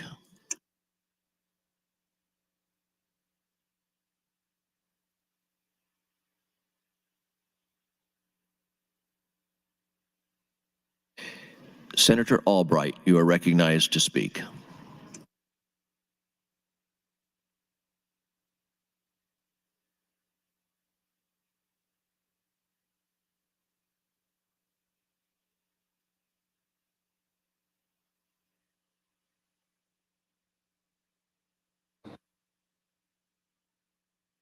Thank you, Mr. President. Sorry for the delay. Must be break time. Okay, so I'm going to continue where I left off. Again, this is comments from the Association of American Railroads. And the gentleman's name, again, was A. Kenneth Cardia. I will also show that the questions of safety, including the issues raised in the notice of proposed rulemaking, have always been an intrinsic part of the bargaining over crew size. More specifically, the rail unions have repeatedly resisted changes in crew size by citing concerns about safety. The union standards argument during a very phase of reductions in crew size has been that the railroads cannot operate safely with reduced crews. The railroads have typically countered by the demonstrating that there is no empirical support of such claims. The safety aspects of a crew size have also been examined and considered by various presidential commissions and emergency boards referenced above. For the most part, the railroad's position on safety questions has prevailed. Over the long history of this issue, most neutral fact finders have concluded that there is no evidence that larger crews are necessary for safety, especially during periods marked by the introduction and the maturation of the new technology. In short, the historical experience of collective bargaining over crew size strongly suggests that the FRA should not try to prescribe a rule on this subject. As described in greater detail below, the unions have objected whenever Congress tried to legislate solutions or arbitrators imposed agreement terms for crew size. The unions have, until now, argued strenuously that questions of crew size should always be decided at the bargaining table and never imposed by third parties. And to that extent, they are correct. Voluntary negotiated solutions are invariably the best answers to the industry's labor issues. and nor should there be any doubt that crew size is in fact a labor issue. Congress recognized the fact that when it sets limits on the power of the Secretary of Transportation to regulate the qualifications of employees, 49 U.S.C. 2110, the legislative history of that statutory provision shows that it was intended to preclude unwarranted interference by the Secretary with any matters which traditionally have been or would have been subject to settlement through collective bargaining agreements. The committee determined that this sentence was necessary to ensure that the Department of Transportation, under the G's agrees of the authority over the railroad safety, would not become embroiled in what could be classified as an economic issue. An example of the problem is intended to be avoided here is found in the well-known fireman issue.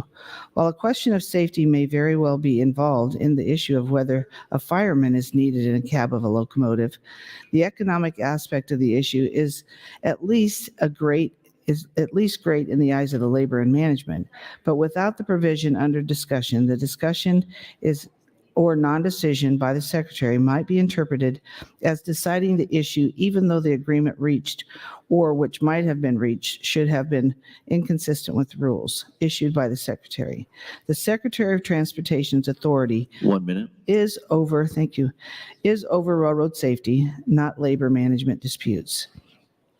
By using fireman issues as an example, Congress clearly indicated that it wanted FRA to stay out of the business of crew size regulation as a subject that has traditionally been subject to settlement through collective bargaining agreements.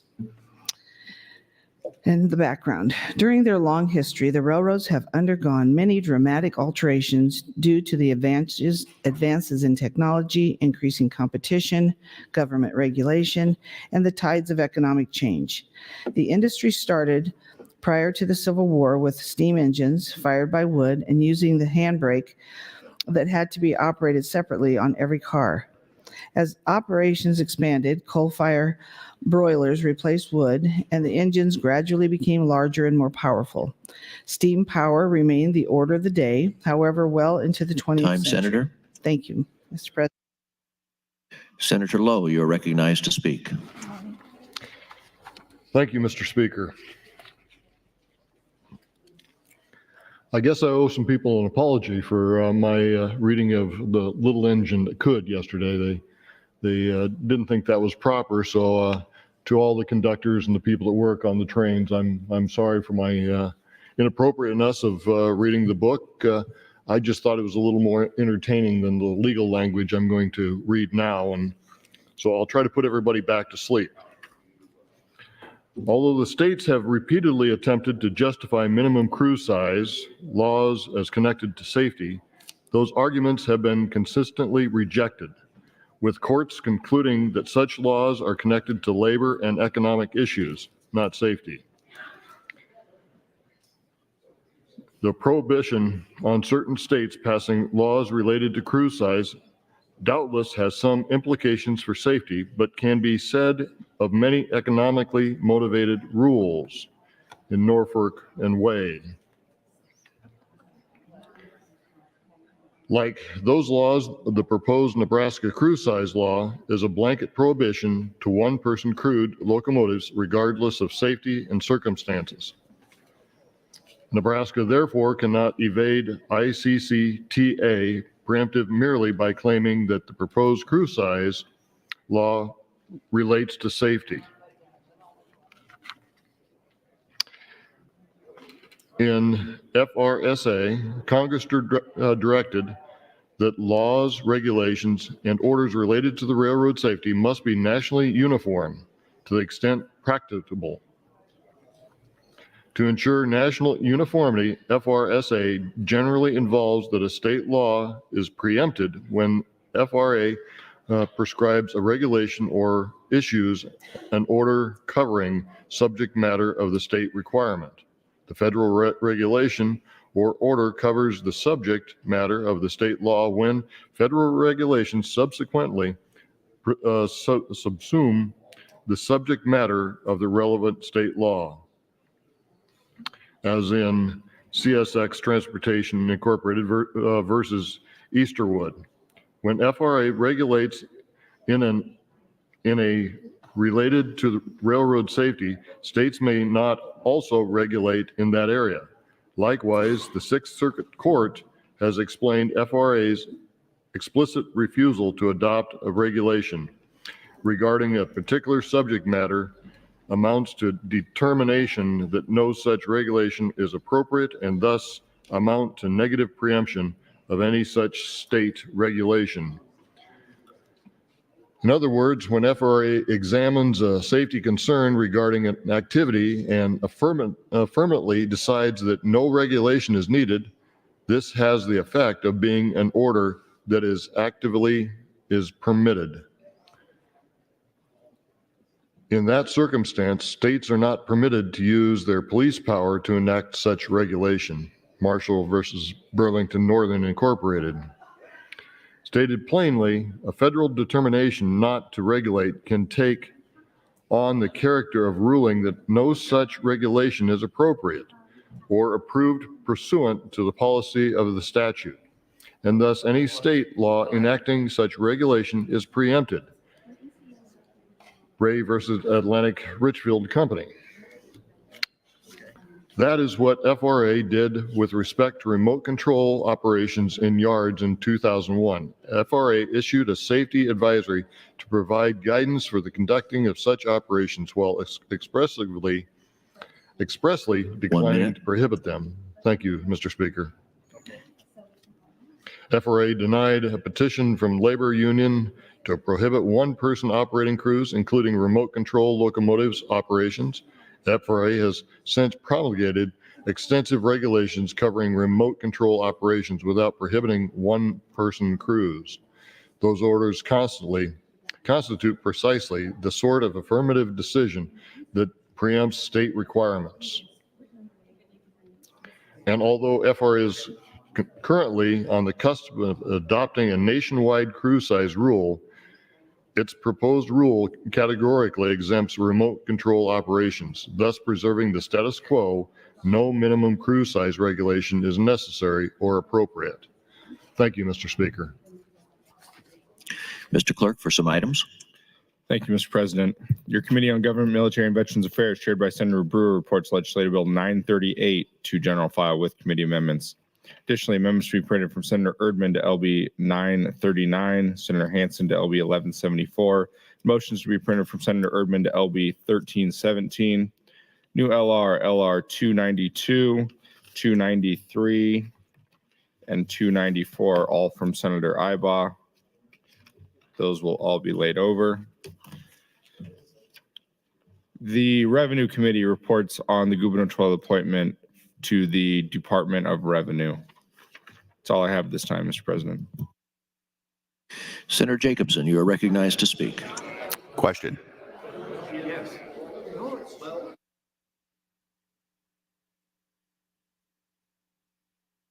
The question has been called. Do I see 5 hands? I do. The question before the body is, shall debate cease? All those in favor vote aye. All those opposed vote nay.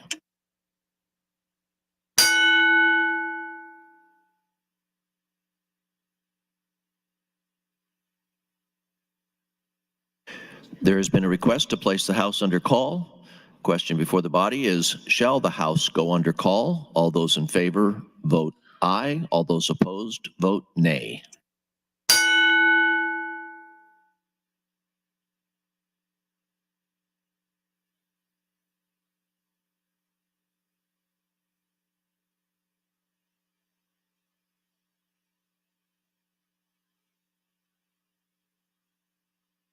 Mr. Clerk.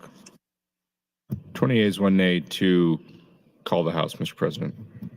The House is under call. Senators, please record your presence. Those unexcused senators outside the chamber, please return to the chamber and record your presence. All unauthorized personnel, please leave the floor. The House is under call.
Senator Slama, we are missing Senator Erdman, Senator Day, and Senator Brewer. Would you like to wait or proceed?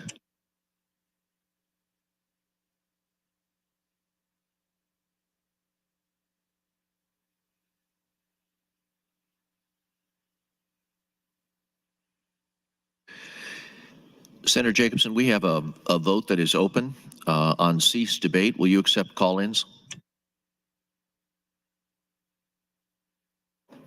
We are accepting call-ins. Senator Hunt voting no. Senator Wishart voting yes. Senator DeBoer voting yes. Senator Armendariz voting no. Senator Brandt voting yes. Senator Von Gillern voting no. Senator Dover voting no. Senator McDonald voting yes. Senator Hughes voting yes. Senator Holleran voting yes. Senator Bostelman voting yes. Senator Day voting yes. Senator Hardin voting yes. Senator Lippincott voting no. Senator Kavanaugh, Michaela Kavanaugh voting yes. Senator Cowth voting no. Senator Merman voting no. Senator Mosier voting no. Senator Ibaugh voting yes. Senator Frederickson voting yes. Senator Clements voting no. Senator DeKay voting yes. Senator Hansen voting no.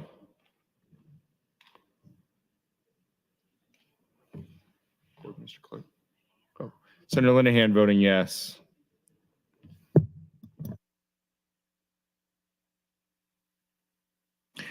Mr. Clerk, please record. 22 ayes, 15 nays, Mr. President, to cease debate. Debate does not cease. Returning to the queue, Senator Slama, you are recognized to speak. Thank you, I Ms. raise the call. Thank you, Mr. President. Good morning, colleagues. Senator Jacobson and I have reached an agreement out of collegiality. I will allow his amendment that he perceives as a compromise to come up. I don't believe it will change the outcome of the vote. And just from a philosophical perspective, I don't agree with sunsets, especially with something as important as employment terms for railroad employees. So I will be voting against Senator Jacobson's amendment. I would encourage everyone to red light vote the amendment, but I will allow it to come up for discussion. I think it's worthy of having the discussion, and I'm grateful to Senator Jacobson for chatting with me about it. And with that, I withdraw FA 209, and I'm assuming FA 210. Without objection, they are withdrawn. Mr. President, next on the bill, Senator Jacobson would offer AM 2305. Senator Jacobson, you're recognized to open on the amendment. Thank you, Mr. President. AM 2305 is an attempt to provide an additional compromise. As you know, when the bill LB 31 was offered last year, that included all railroads. There is a difference in the railroads. There are the class 3s, class 2s, and the class 1s. They're all based upon revenue size. By and large, we have no class 2s operating in Nebraska, but we do have class 3s operating in Nebraska. So that amendment was voted on earlier and has been attached to LB 31 already. And what that did was that the amendment exempted class 3s from having to comply with the two-person crew rule because they are much shorter railroads. They carry their intrastate. They're shorter. They run at slower speeds. And they have a vehicle alongside the road that runs with the train. So there is a person right there monitoring the train as well. That's why the class 3s were exempted. The amendment AM 2305 is addressing the issue that was raised earlier about, gee, we're waiting. We're just right on the cusp of the FRA making a ruling. And so as a point of compromise, this bill, the amendment would set a sunset on LB 31. 2 years from the date of enactment. So that would mean that 2 years from now, if action has been taken or other things or technologies improved and there's evidence that it's not necessary, this body would have to again agree to vote on such a bill. That would seem to me does two things. Number one, let's keep in mind that there is an agreement that UP has entered into with the labor unions, and that agreement runs through November of 2024, and then as of January of 2025, they could move into negotiations and mediation to eliminate that second crew member. So if you look at the time frame it would take, this sunset would end about the same time as those negotiations would end. But what it would do is the Burlington Northern has no such agreement right now. There are no agreements that they would need to maintain 2 crew members. So then the UP right now is operating with 2. The Burlington Northern is not. This amendment would then require that Burlington would also have to have 2 crew members during the same expiration time as the Union Pacific. So therefore, it put the Union Pacific and the Burlington Northern on the same plane during that 2-year period of time. For that reason, that's why I've offered the amendment, and now we'll start debating that amendment itself. And I'm going to stop at this point and let everybody load up the queue again and start talking about what they want to talk about. Thank you, Mr. President. Thank you, Senator Jacobson. Senator Linehan, you're recognized to speak. Thank you, Mr. President. I appreciate Senator Jacobson trying to improve his bill, and that is what we're supposed to do here on the floor. So it's good, and I appreciate very much that Senator Salama agreed to give him time to introduce his bill and get it on the board, because that's what we do when we're all being reasonable. And we haven't got to the point of the year where we're not reasonable, but it is the last day of the week, and it's been a long week, and this is the kind of day when things might go off the rails. So I'd encourage everybody not to get up, because if you're mad, just don't get up. So see, I'm still following my own advice, of which in any time this session, I am most likely to break.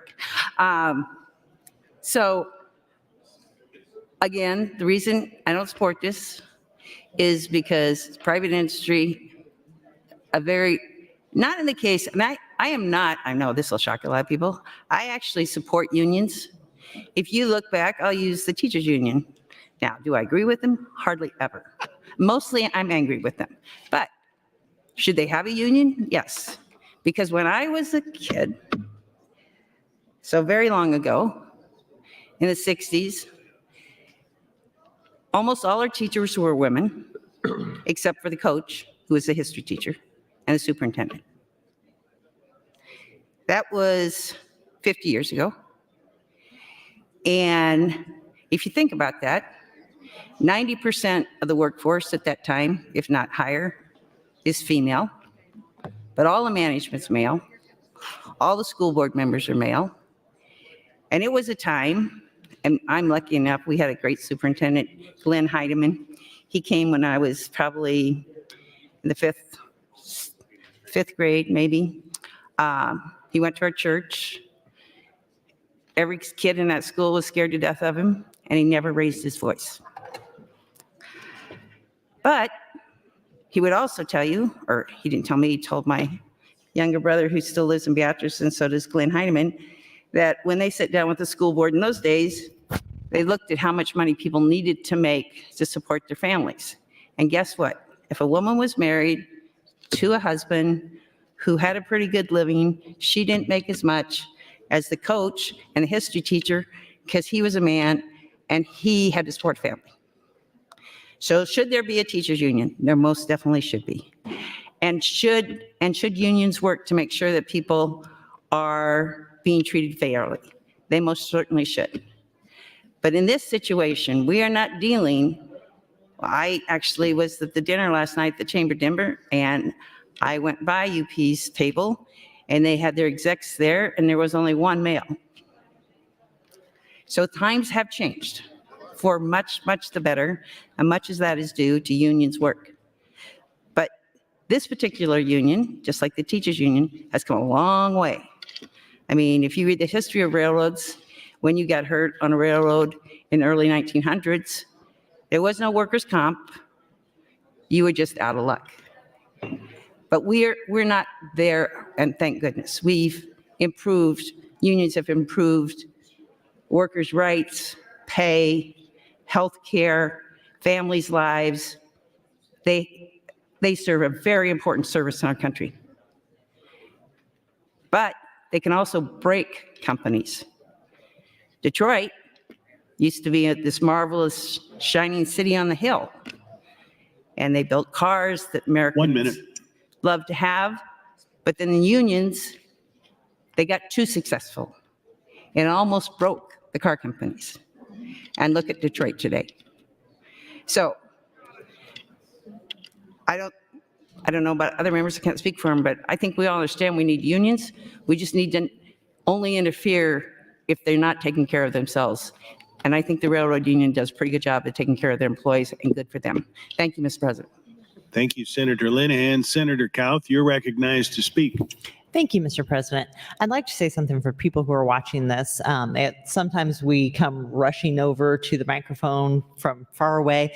We're all talking about other bills at the same time as we're listening to information about this, and we're working. So you'll see people in corners and in clusters. There's a lot of work that's being done on the floor right now as we're working on this bill as well. I want to talk about some of the some case studies from the European Union. Again, the European Union has been doing single-person crews for quite a long time. They have two preconditions: the presence of a working dead man control system on the locomotive. This system involves a pedal or a button that must be periodically pressed, thereby signaling that the train engineer is active and alert. If the device is not pressed when required, the train will come to a stop.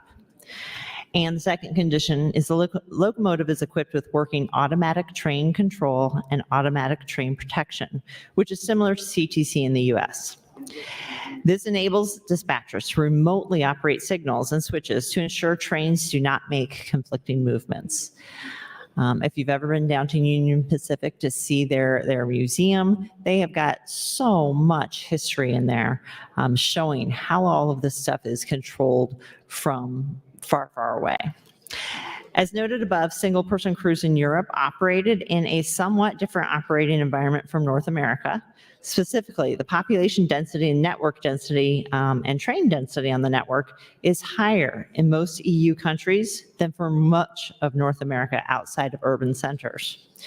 European rail lines are traditionally equipped with line-side signaling and interlocking facilities, which have recently been centralized into larger control centers, similar to North American CTC. In most countries, these systems have been installed for a very long time. Temporary slow orders and other exceptional circumstances along the train run are typically communicated to train crews in written or electronic form before departure.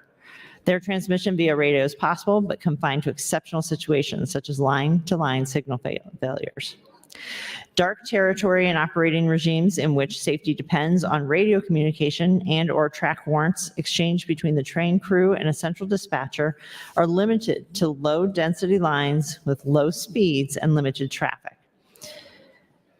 Such lines are often operated with single-person train crews, but supported as necessary by ground personnel. Again, those are decisions that the train companies need to make based on their operations on the ground. Consequently, in most European countries, a second crew member is required by regulations only in exceptional cases, such as equipment failures. There are three case studies that I want to discuss. They'll present more detail on the specific operating characteristics of Germany, Italy, and Sweden. Germany has one of the largest and densest rail networks in Western Europe and carries significant freight volumes compared to many other EU countries. With the exception of two dedicated high-speed lines, the entire network runs mixed freight and passenger traffic. On some of the more heavily traveled double-track lines, train volume can exceed 200 trains per day in both directions. That is incredible. Germany was one of the first countries to implement an ATP system. The Inducy, which is short for inductive Zeitgeist, a German word that I can't pronounce, was introduced in the 1920s and subsequently spread across nearly the entire network.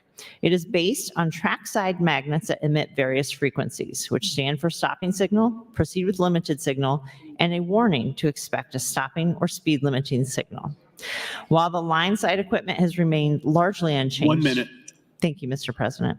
The Inducy devices mounted on locomotives has seen steady improvement to reflect higher speeds and increased safety standards. Since 1972, the system has also been able to monitor train speed ahead of critical speed restrictions that are not protected by signals. This function is achieved by placing a sequence of these magnets in a segment of track ahead of the speed restriction. For about the same period of time, dead man devices have been in use on German railroads to ensure the engineer's attention and ability to work. Single-person crews were introduced with the abolishment of steam traction in the 1950s and 1960s. With the introduction of electric and diesel engines and the essential safety systems of Inducy and CFA already in place, eliminating the second crew member on the locomotive was widely seen as a natural productivity gain. A second crew member was still required for speeds above 140 kilometers. That's your time, Senator. Thank you. Thank you, Senator Kauth. Senator Merman, you're recognized to speak. Thank you, Mr. Lieutenant Governor. I just want to tell a little more history about the railroad that goes right adjacent to the family farm. I told about the history up to about 1945. When now we're way beyond 1945, by the way, when I was a youngster. I did get a model train for Christmas, and at that time, we didn't have a lot of money, so if I remember right, my brother and I shared that electric train, and that was one of the biggest, best gifts that I can remember, other than the BB gun, by the way, when I was young. And actually, I had that model train, or at least part of it, on a shelf in the house until last summer when I moved off the family farm. My wife and I and family moved off the family farm. And I don't know what happened to that train. I usually checked the dumpsters every weekend when I was home to make sure nothing of value was thrown away, but I got a feeling that electric train went bye-bye sometime in the last year. So then it was always a mystery when I was young. The other side of the railroad tracks was the Navy ammunition depot. And of course, no one could go out there in the Navy ammunition depot unless you were in the military. They actually had only about 4 gates all the way around it. It's about a 10 mile by 10 mile by rectangle. And there was a gate to Glenville and then one up by Senator Halloran's house on the north side. I think one closer to Hastings, one I believe at Fairfield. But the only time I could remember going out there was there was a lot of alfalfa growing out there, so there was hay in small bales, and we'd take the sides off the truck and go out there and get hay. I call them small bales. They're about 80-pound bales, and we'd load up the truck. We'd have to get a special pass. The guard would let us in, and Dad and my brother and I'd go out there and get some hay. Of course, there was a lot of rumors about what was out in the Navy depot.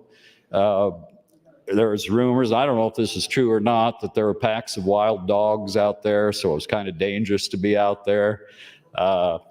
Also, deer with, too bad Senator Brewer isn't here, with like, I don't know, at least 10 points. I'm not a deer hunter, so I don't know exactly how many points deer usually have, but big racks on the deer anyway. And then in the late 60s, there was a road opened up between Glenville and Clay Center. So when we went to the county seat in Clay Center, we'd drive through there. And pheasants were like chickens out there. They were all over the place. And of course, legally, you couldn't hunt anything out there, but I won't dive into that too much. So then when I was in college, just out of college, I think in the 1970s, there was a big derailment on our farm. And I think the train was going 60 or 70 mile an hour. And if I remember correctly, there was at least 50 rail cars were just piled up on top of each other right on our farm or next to the farm. And so that summer, a lot of the neighbors that had trucks were able to get a good contract to truck things out of there. 1 minute. So then in the 1980s, the train was going through Glenville about 2:30 in the morning. We'd had a grand reopening of one of the bars in Glenville at that time, or that night. And I think what happened was someone left a cigarette butt in a trash, and about a fourth of the business district of Glenville burned down. And I think the train was going through and saw the fire. Of course, everyone else was asleep, and called the county sheriff and reported the fire. I was living in Glenville at the time, looked out the window. I thought the whole town was on fire. All you could see was yellow and red, really high in the sky. It was about 20 below, and a shout out to the first responders. They did get the fire put out eventually. I think it burned, they were there for several days. That's your time, Senator. Thank you. Thank you, Senator Merman. Senator Holcroft, you're recognized to speak. Thank you, Mr. President. And again, we're going to go back to the Arleigh Burke-class destroyer, which has been in the news of late in the Red Sea, taking down Houthi ballistic missiles fired at freighters that are moving up and down the Red Sea. The Red Sea, of course, is a connection between the Mediterranean and the Indian Ocean. Come through the Suez Canal there in Egypt. It's about I've done it twice. I mean, you go south and then you go north, but it's about a day transit to get through it.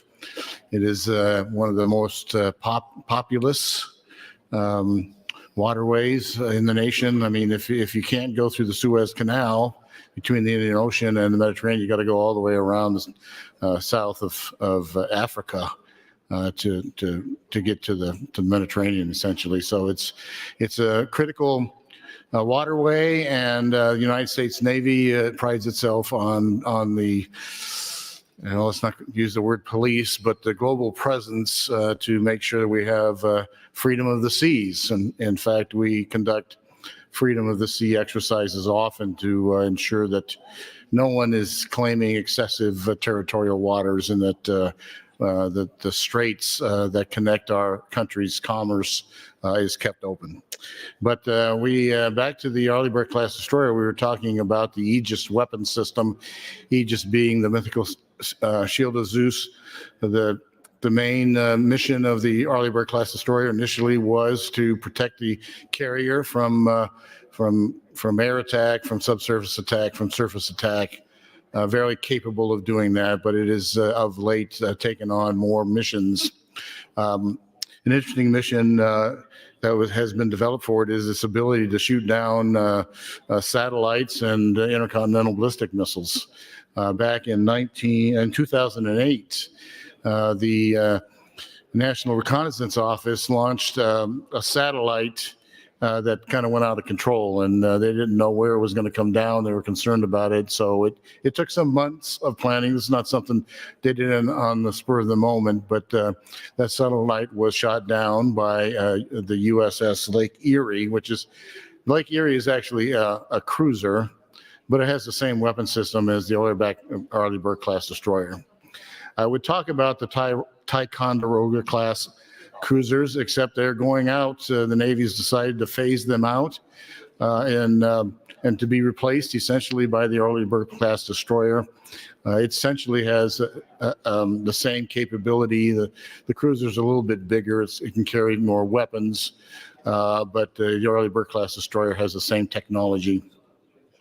So back to the Arleigh Burke-class destroyer. We talked about the Spy 1 radar, which is going to be replaced here shortly, but it essentially has what's called the vertical launch system to house its weapons. And the vertical launch system is like it says, the missiles in it are launched vertically. So they're stored vertically. I think the longest one is the Tomahawk, which is about 21 feet. The vertical launch system itself goes down about 27 feet from the main deck, about three decks below the main deck. And it carries a variety of different weapons, but they all launch vertically, and they launch hot, which means you push the button, the missile goes off, and it shoots itself up vertically out of the launch system. And there's a plenum system within that allows the exhaust gases to be vented out to atmosphere. It's really, thank you, Mr. President. It's really quite the capability. And the vertical launch system can fire a number of weapons based on the mission that you're going against. So if it's against an air missile, that's typically the standard missile. If it's against a submarine, that's an anti-submarine rocket. If you're going against a land missile, that's going to be your Tomahawk land attack missile. So let me just talk about those a little bit. The standard missile, which is not standard because it's got several variants, is got a short range, a long range, and then it's got a super long range with a kinetic kill vehicle that will actually intercept something in outer space and take it out. So again, I think I mentioned these are what are called semi-active homing missiles, the standard missile. So you launch it, you give it some initial guidance, but its terminal guidance is actually provided. That's your time, Senator. Thank you, Mr. President. Thank you, Senator Holcroft. Senator Albright, you're recognized to speak. Thank you, Mr. President, and thank you, Senator Holcroft, for entertaining us this morning with all that we have so much to be proud of with our armed forces. I'm going to go back to the background again. This is coming from comments from the Association of American Railroads, and it was before the Federal Railroad Administration. The statement is from A. Kenneth Gardia. So the gradual introduction of the diesel and diesel electric locomotives and the modern air brake systems between the 1920s and the 1950s had profound ramifications for the industry and its labor force. At around the same time, the expansion of the National Highway System, a de facto subsidiary for trucks, introduced new levels of competitive pressures for the railroads. In order to keep pace with technological change and the consistently evolving competitive environment, the railroads must regularly update their operating practices. As a result, their collective bargaining agreements. At many points in the railroad's history, the inability to make sufficiently rapid changes in labor practices due to resistance at the collective bargaining table, overly burdensome regulation, and other factors has caused serious financial problems, most notably during the period of swift and severe economic decline in the 60s and the 70s. Crew size. The number of workers required on a train is one of the most obvious examples of this pattern. Questions relating to the number of crew members on a train have historically included two major issues. First, in the world of railroad labor relations, the term manning historically referred to issues concerning engineers and firemen. Firemen were a vestige of the steam era, and they were originally responsible for maintaining the fire in the coal-burning boilers on the steam engines. When the steam locomotive gave way to diesel electric power, however, the fireman's principal function disappeared. Nevertheless, the railroads continued to run trains with firemen or fireman helpers on the crew. The second major issue concerned brakemen and conductors. Brakemen were originally responsible for setting and releasing the handbrakes on the rail cars, while conductors threw switches, coupled and uncoupled cars, and directed the movement of the locomotives through the signals to the engineer. The brakeman's job was made essentially meaningless with the advent of the automatic air brake. But as with the firemen, trains continued to operate with brakemen on the crew for many years thereafter. The term crew consist historically refers to the number of conductors and brakemen on the train crew. Crew size in the early years. Train crews originally consisted of an engineer, a fireman, and one brakeman for every 10 cars, meaning that there were some cases 10 or more employees on one single train. By the 1900s, early air brake systems were increasingly common, but employees still had to manually set handbrakes to supplement the air brakes. The typical crew complement around the turn of the century was 5 on through freight service, 1 engineer, 1 fireman, 1 conductor, and 2 brakemen. On local service, the typical crew was 6 or 7, including 1 or 2 extra brakemen to assist with less than carload small package service.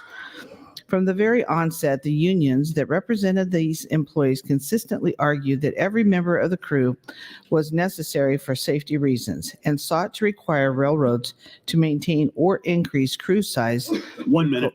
through collective bargaining. Thank you, Mr. President. The records of that era are fragmentary, but the 1900s, the Brotherhood of Railroad Trainmen and the Order of Railway Conductors jointly collected and published the agreements and rules entitled The Rules of Rate of Pay in the Train and the Yard Service on the Principal Railroads of the United States. It shows that at least 31 railroads had crew rules applicable to 1 or more classes of operating service, the earliest being November 7th, 1889, an agreement between those 2 unions and the Evansville and Terre Haute and the Evansville and Indianapolis railroads for 3 brakemen on all local freight trains.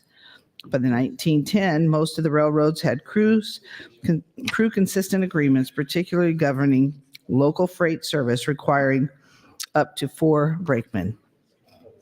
And I'll stop there and continue. Thank That's you. your time, Senator. Thank you, Senator Albright. Senator Lowe, you're recognized to speak. Thank you, Lieutenant Governor.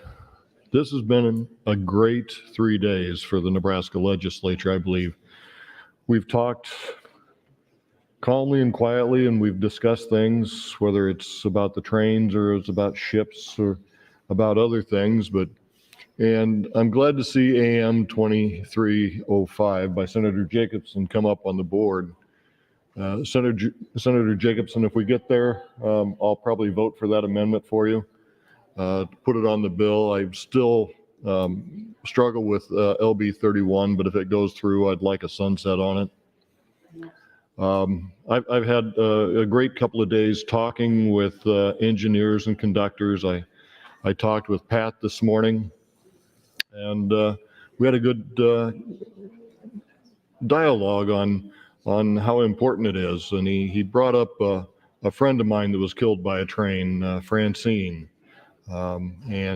She was killed during the middle of the night as she tried to walk across the tracks, not at a train crossing, but she tried to take a shortcut, and she wasn't found for 5 hours.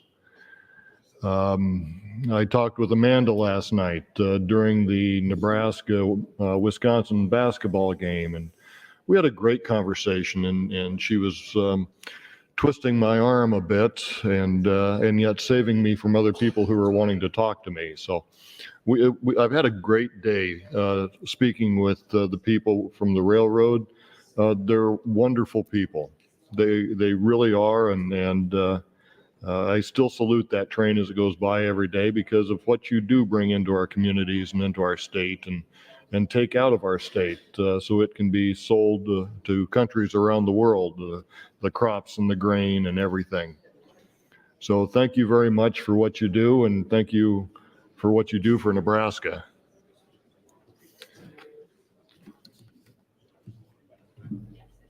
The proposed Nebraska crew size law conflicts with and is preempted by the ICCTA. The ICCTA provides that the jurisdiction of the Surface Transportation Board over transportation by rail carriers and the remedies provided in this part with respects to rates, classifications, rules, including car service, interchange, and other operating rules, practices, services, and facilities of such carriers. They preempt the remedies provided under the federal and state law. Congress's intent in ICCTA to preempt state and local regulations of railroad transportation has been recognized as broad and sweeping, as in Union Pacific Railroad Company versus Chi Transit Authority. Congress emphasized that state regulation would undermine the uniformity of federal standards and risk the balkanization and subversion of federal scheme of minimal regulation for this interesting,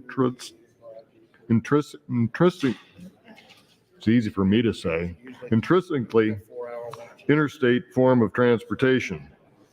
The ICCTA preempts all state laws that may reasonably be said to have the effect of managing or governing rail transportation, while permitting the continued application of laws having more remote or incidental effect on rail transportation.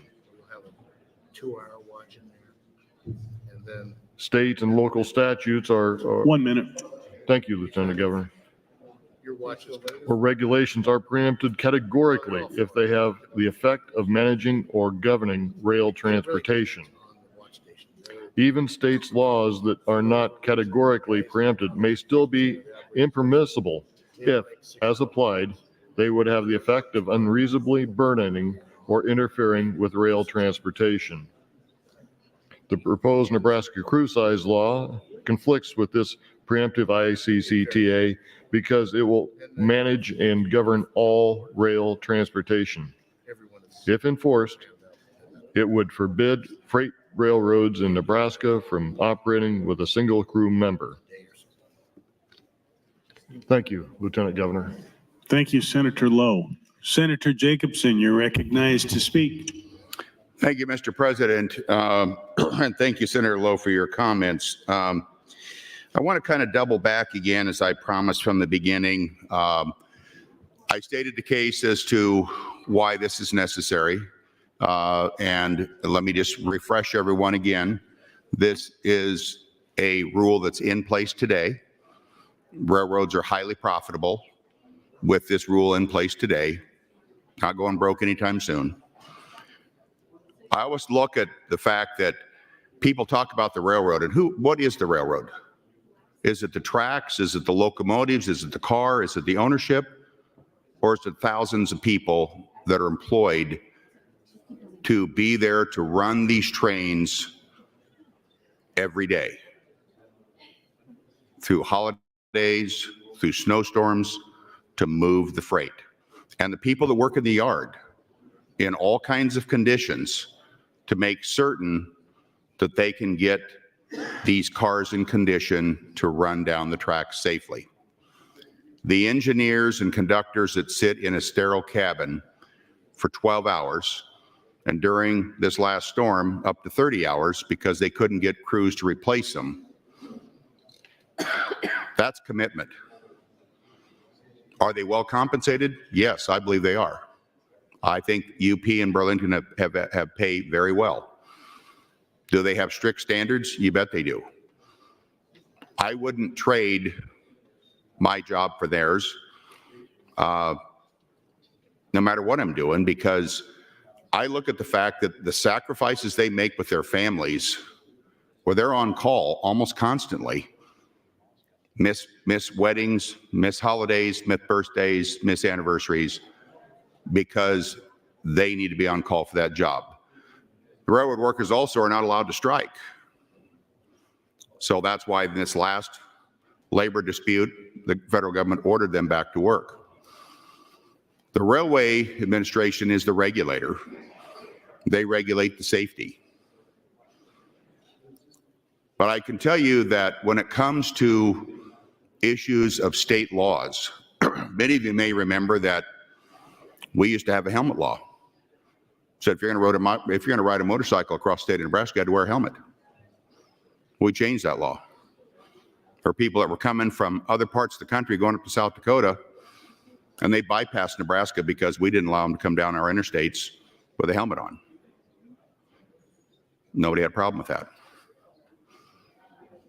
What this bill's about is asking for the railroads to maintain a minimum safety standard for crew members and for the public.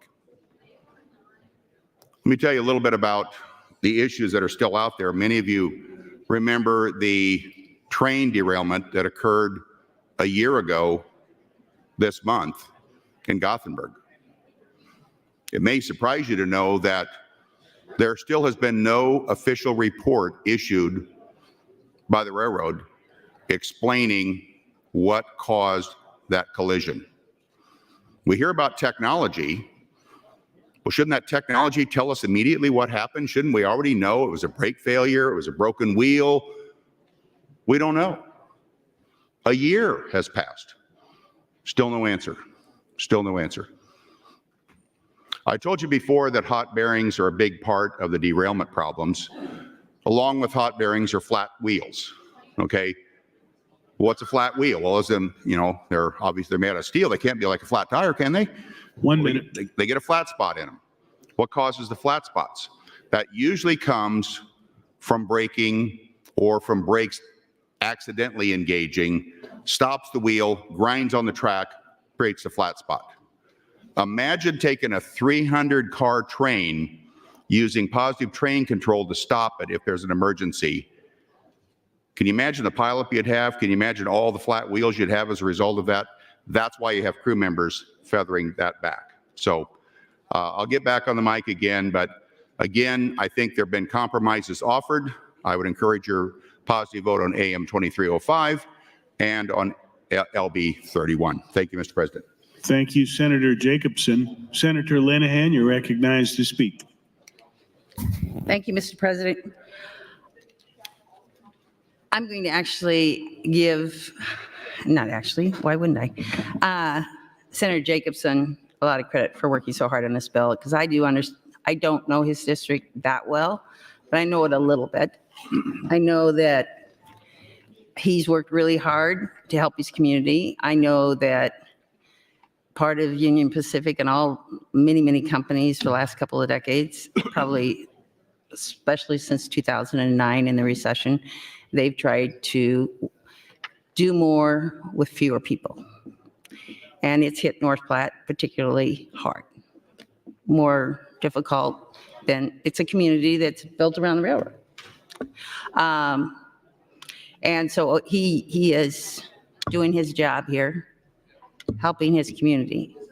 But I also know, I think, and if I am incorrect, you just nod at me and I'll let you correct me, okay?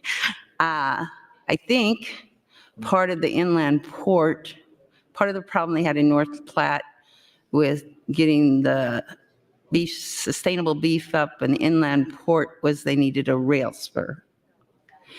And I don't know that Union Pacific thought it was financially in their interest to have a rail spur, but I think they worked with the community, and there is now or going to be a rail spur.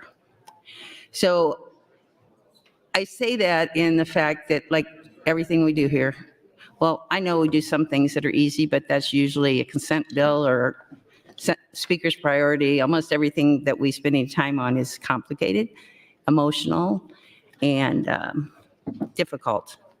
And I will tell you, I've had some help on this side with filibustering this bill. I've had a lot of help. Thank you all. I've noticed that Senator Jacobson hasn't had a lot of help.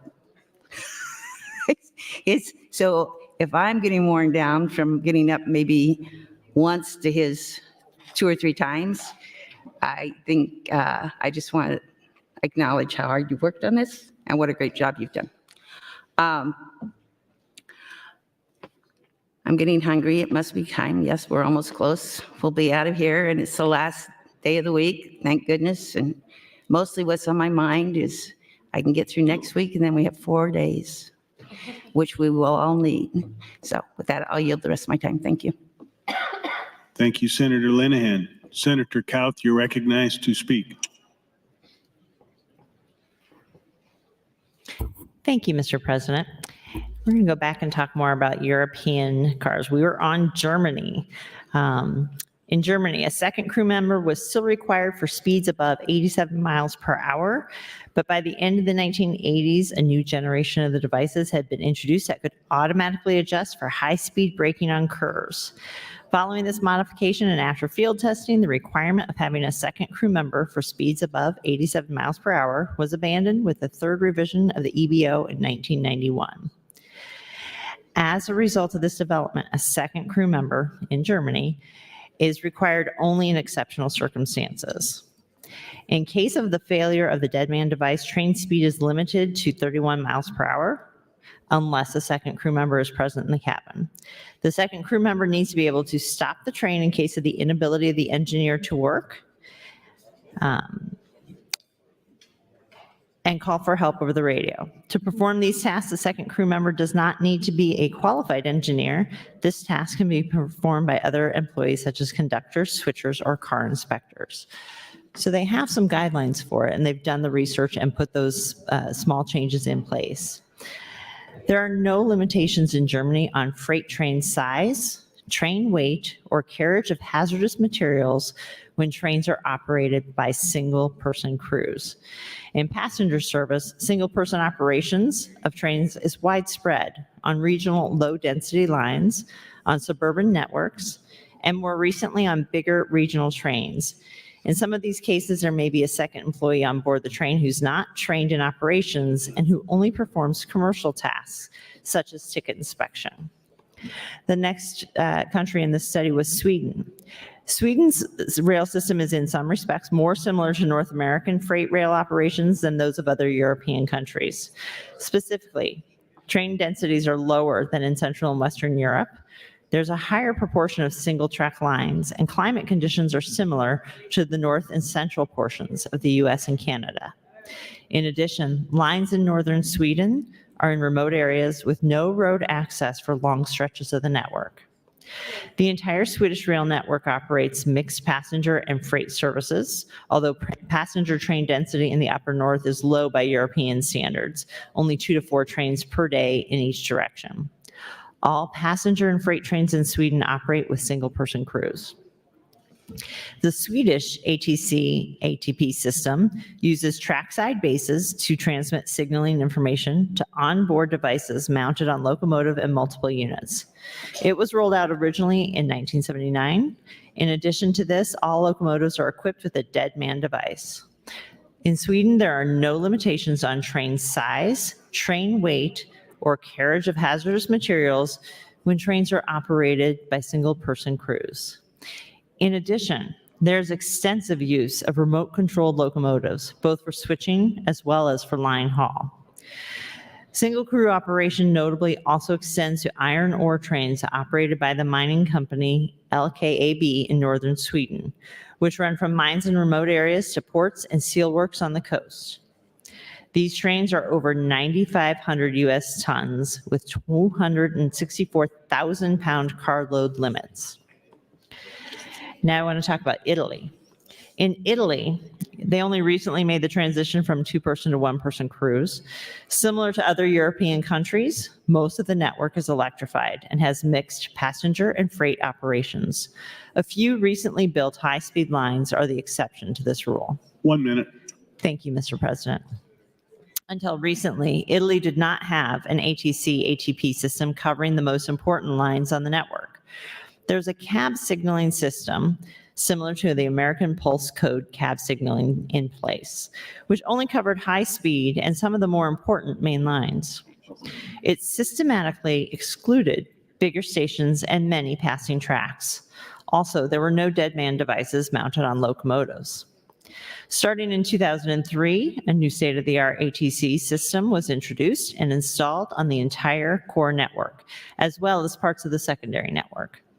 The system is a national implementation of the ETCS concept. It transmits infrastructure data, most importantly permitted speed, to the locomotive at fixed locations along the track, typically at signals. Speed and speed reductions are then monitored by the locomotive device, which also includes a dead man function and the That's your time, SCMT. Senator. Thank you, Mr. President. Thank you, Senator Cal. Senator Blood, you're recognized to speak. Thank you, Mr. President, fellow senators, friends all. I stand indifferent to the amendment because I think the underlying bill is perfectly fine and I do support that. But if that's what it takes to help Senator Jacobson get his bill to the finish line, I am happy to support it. With that said, I once again bring you back to why I stand today, which let's talk about the people and let's talk about public safety.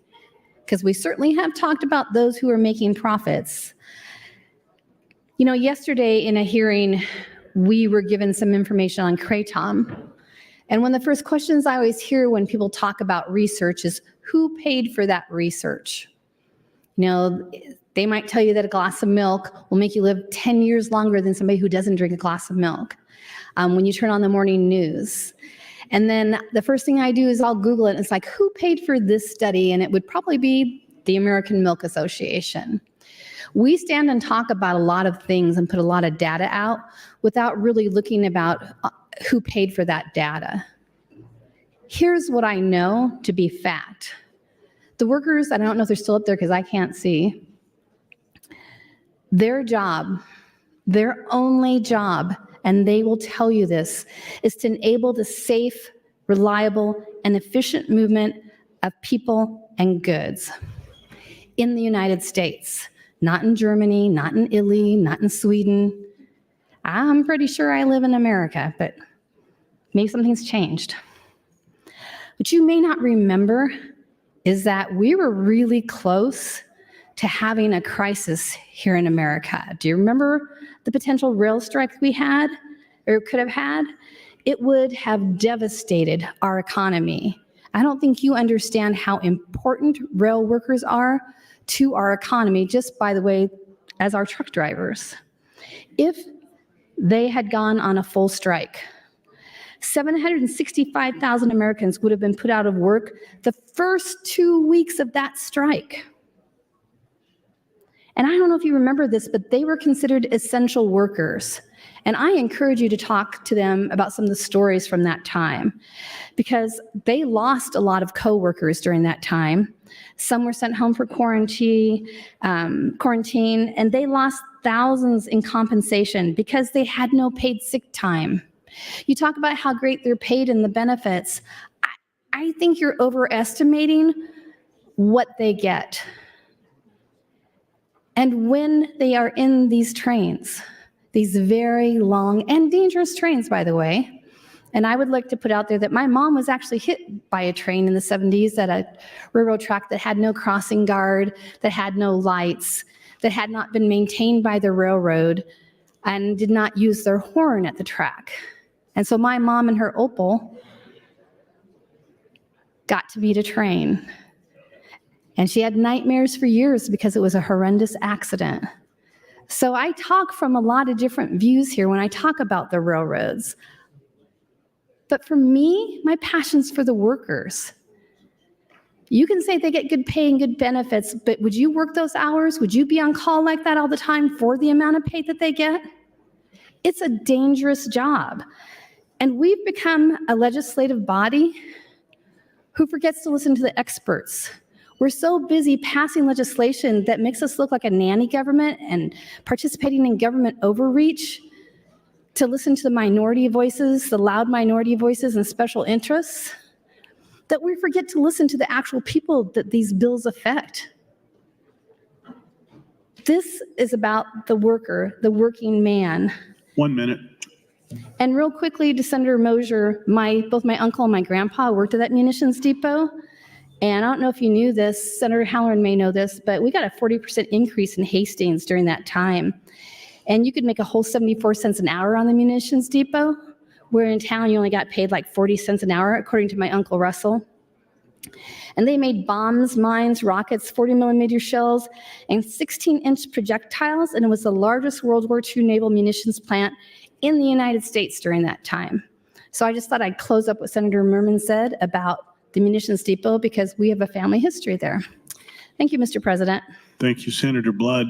Senator Hughes announces 2 guests under the south balcony, Jill Eberspacher and Jill Basil from Seward. Please stand and be recognized by your Nebraska Legislature.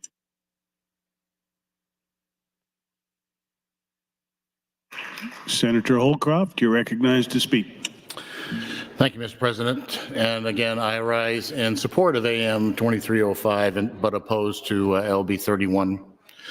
I just wanted to wrap up with the Arleigh Burke class destroyer.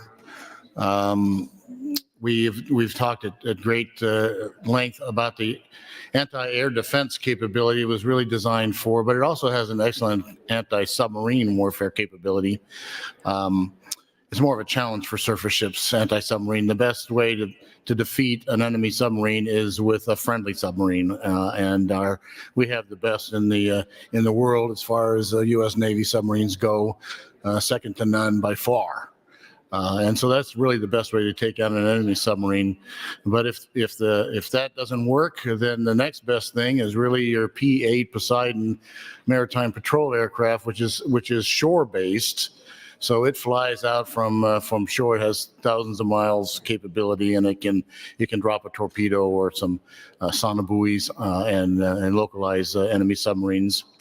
And then the next best is your helicopter, which is carried by the Arleigh Burke class destroyer. So the SH-60, I think it's Romeo now, has its own dipping sonar, can carry a torpedo, and can obviously engage a submarine hundreds, dozens, if not hundreds of miles from the ship. And that's really where you want to engage a submarine, not up close. The ship itself has the anti-submarine rocket, which has about a 5-mile range launched from the vertical launch system. And then it has, no kidding, torpedo tubes on the deck that can launch a torpedo right over the side. Now, these torpedoes, I think we're up to Mark 54 torpedo. When I was in the Navy, it was the Mark 46. Now we're up to Mark 54. It's a self-contained fire and forget kind of weapon. You give it an initial steer. It has a saltwater activated internal combustion engine, which is interesting because it's underwater, but its fuel has its own oxygen. It lights off. It has its own sonar capability, so it will ping, get a return on the enemy submarine, and will adjust its course then to intercept a submarine. The U.S. Navy submarines have much larger torpedoes. The Mark 54 is considered to be a lightweight, but when you hit a submarine at its depth, it doesn't really take a lot to cause it to have significant damage.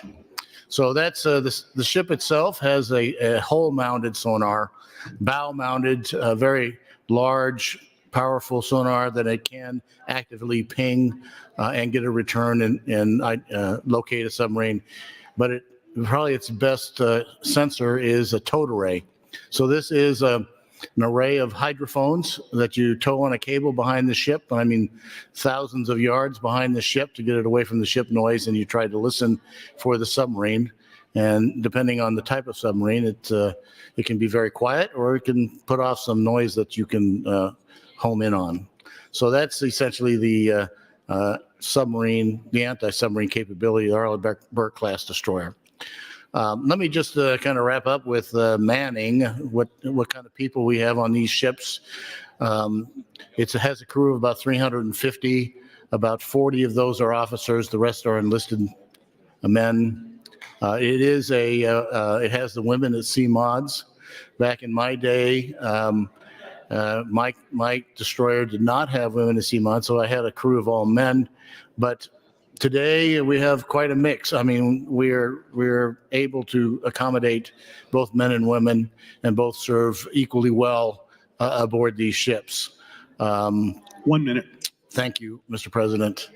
We talk about how much experience these people have. The commanding officer is typically an 05, a commander. Same as a lieutenant colonel in the Army, Air Force, and Marines, but a commander in the Navy typically has about 20 years of experience in the United States Navy and about 10 years assigned to ships at sea. So very capable individuals. Only about 5% of a year group will rise to command, what we call command at sea. So it's a very select group, a very experienced, competent group, and they typically perform very, very well. Although a collision at sea can ruin your whole day. Just ruin your whole day. So I think I'll wrap it up with that. We have very, very capable men and women aboard the Arleigh Burke-class destroyers, and we'll see them for many, many years to come in the United States Navy. Thank you very much, Mr. President. Thank you, Senator Holcroft. Senator John Kavanaugh, you're recognized to speak. Thank you, Mr. President. Well, it's Groundhog Day again. And I rise in support of AM 2305 and LB 31. And for many reasons, as I stated, about safety and security and respecting the folks who do these hard jobs and ensuring that when something bad and tragic does happen, that we have adequately staffed trains to make sure that we can respond appropriately. And I would just again point out that when the federal government hasn't taken any action, that the states are free to act in a space. It's called preemption. The feds have not preempted the state. I did want to point out, I did hand out this handout called Surprising Railroad Inventions, U.S. Time Zones. And I handed that out because we've been talking about the railroad for the last 3 days. And every day, the next item on the agenda has been the daylight saving time bill. And in that conversation about the daylight saving time bill, Senator Erdman pointed out that standard time is God's time. It's the time God invented. And I thought it was pretty apt as part of this conversation of the railroads to point out that the railroads invented time. And so if Senator Erdman were here, I'd ask him to yield for a question and ask him if he was equating the railroads to God. I know how Senator Erdman feels about the railroads, but the fact that he gives them credit for a godly act, I think, is an interesting one. So in light of its Groundhog Day, I did want to point out that Punxsutawney Phil did not see a shadow, which means we'll have an early spring. And in light of that, it's 11:44, and I believe cloture on this bill is at 11:51. I would just again quote the Chamber brothers that time has come. Today can't be put off for another day. We will be getting to a vote here in about 7 minutes on the two-man crew bill, and I would encourage your green vote on AM 2305 and LB 31. Thank you, Mr. President. Thank you, Senator Kavanaugh. Senator Albright, you're recognized to speak. Thank you, Mr. President. And again, I still rise in opposition to LB 31 and AM 2305, but certainly do understand Senator Jacobson and his quest to get this through. And I also appreciate all that the railroads do for the state of Nebraska and for our nation. So I'd like to continue reading some of the history. The United States Railroad Administration, which operated the railroads during World War I, did not establish any consistent or manning rules. After the war, the United States labor was likewise silent on the subject. Moreover, no national agreements between 1917 and 1959 made pursuant to the Presidential Emergency Boards and awards of arbitration boards contained crew consistent or manning provisions. Crew size remained a subject of local bargaining and practice until 1937. The first national agreements between 1937 and 1959. During the 20s, some carriers began to use diesel locomotives in yard service without assigning firemen. The usage of diesel locomotives expanded to passenger service in the early 1930s. Some railroads assigned firemen to this service while others did not.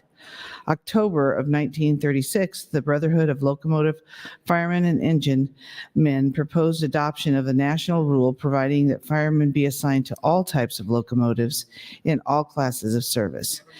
In February of 1937, a group of 9 carriers, 6 of which did not own any diesel locomotives at the time, reached an agreement known as the 1937 National Diesel Agreement. It provided that firemen would be assigned to all locomotives, including diesel electric locomotives, with the exceptions of single and multiple unit electric trains in commuter services and certain smaller locomotives. At the time, few railroads expected that the diesel power would become prevalent and were only 218 diesels in service as compared to the 43,624 steam locomotives. But by 1948, diesel locomotives were moving more than 50% of the freight, and by 1960, it was more than 97%. Thus, less than 20 years after the National Diesel Agreement, technological change had eliminated almost all of the work of previously performed firemen. Nevertheless, in 1950, the BLF and E fought to add a second fireman to road diesels, claiming that the additional employee was needed for safety reasons. In particular, the union argued that diesel operation creates a particular safety factor that requires individual attention. It maintains that the safe operation of diesels is seriously jeopardized during the absence of the fireman or the helper, from the cab incident to the attendance upon the engine room machinery. A competent person, in addition to the engineer, should be available at all times in cabs of diesels. The organization insists primarily to act as a lookout, but also to take over immediately in case of any emergency arising out of a sudden incapacity of an engineer. The report of the Emergency Board number 70 in 1949 at 19, the Emergency Board rejected that argument, noting, among other things, that diesel locomotives included new safety technology such as automatic braking in the event of the incapacity of the engineer, which undercut the safety claims of the unions. In subsequent bargaining, the carriers ultimately prevailed on this issue. The new agreement did, however, preserve the requirement to staff a single fireman on all locomotives, again with certain exceptions. Thank you, Mr. President. In 1956, some railroads made their first concerted attempt to remove firemen from diesel locomotives. The firemen's unions resisted, arguing, among other things, that a fireman was still needed in the locomotive cab for safety reasons, i.e., as a lookout and a backup to the engineer in case of an unexpected incapacity. The carrier's proposal to eliminate firemen was later withdrawn as part of a broader settlement on wage and work rule disputes. During this time, there was little change in the number of train service employees, conductors, and brakemen on train crews. Carriers and the unions both sought changes in crew consistent in multiple bargaining rounds, but never was able to secure a recommendation from the Emergency Board to this point. In these cases, as with the fireman issue, the union relied heavily on safety agreements. That's your time, Senator. Thank you. Thank you, Senator Albright. Senator Jacobson, you're recognized to speak. Thank you, Mr. President. We're getting very close to the cloture vote. I do want to take care of a couple of issues that I probably should have said earlier. First of all, I want to thank all my colleagues for their collegiality through this. I hope those that are listening at home understand this is how filibusters work. This isn't any different than a court of law when you've got a defense attorney and a prosecutor, and we're going to make our cases. And I don't begrudge anyone who's opposing the bill for doing that. They can be wrong on this one, is kind of my view. I would also be remiss if I didn't note what Senator Lenahan had mentioned with the work that the UP did in North Platte and working with us on being able to now have a rail siding so that it enabled our rail park to be built and the Inland Port Authority to be there. And so with that said, I also want to mention that Lance Fritz, who was the previous chairman and president of the Union Pacific, was instrumental in that. And I worked personally with him when we were working through the details after they had done the major layoffs to be able to create some additional activity and try to keep as many jobs as we could. And Lance was great to work with. He was honored last night by the Nebraska State Chamber. And so I do want to do a shout out for Lance Fritz. I appreciated the work he did along the way when he was leading the charge. With that, I'm going to stop because we are at a point, we're 11:51. I believe that's the bewitching hour. So with that, I would like, Mr. President, to have a call of the House. Thank you, Senator Jacobson. Mr. Clerk, you have a motion on your desk. I do, Mr. President. Senator Jacobson would move to invoke cloture pursuant to Rule 7, Section 10. There's been a request to place the House under call. The question is, shall the House go under call? All those in favor vote aye. All those opposed vote nay.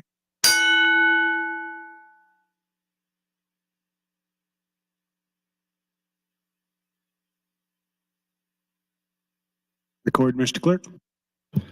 23 ayes, 3 nays, place House under call. The House is under call. Senators, please record your presence. Those unexcused senators outside the chamber, please return and record your presence. All unauthorized personnel, please leave the floor. The House is under call.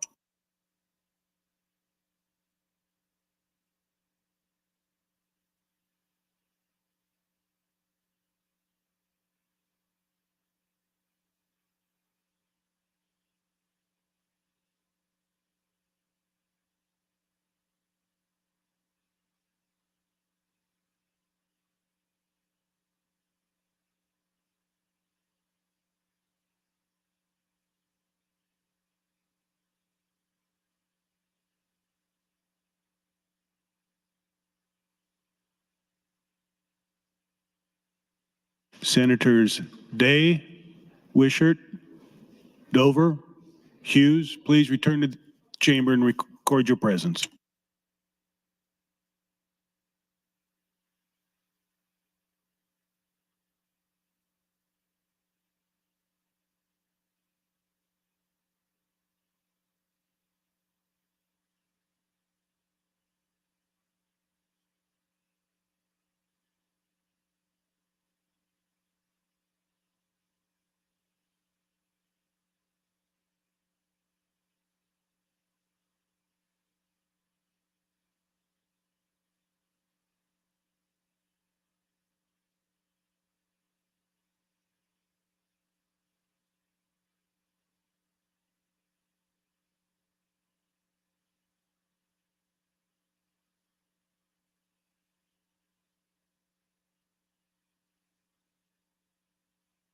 Senator Day, please return to the chamber and record your presence. The House is under call.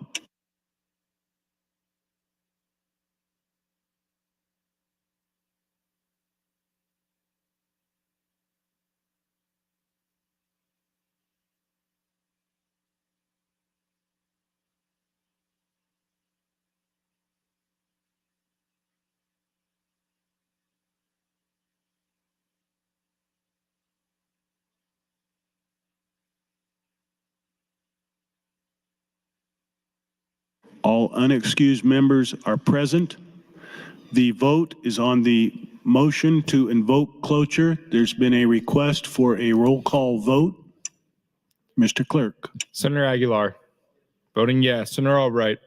Voting no. Senator Arch. Voting no. Senator Armendariz. Voting no. Senator Ballard. Voting no. Senator Blood.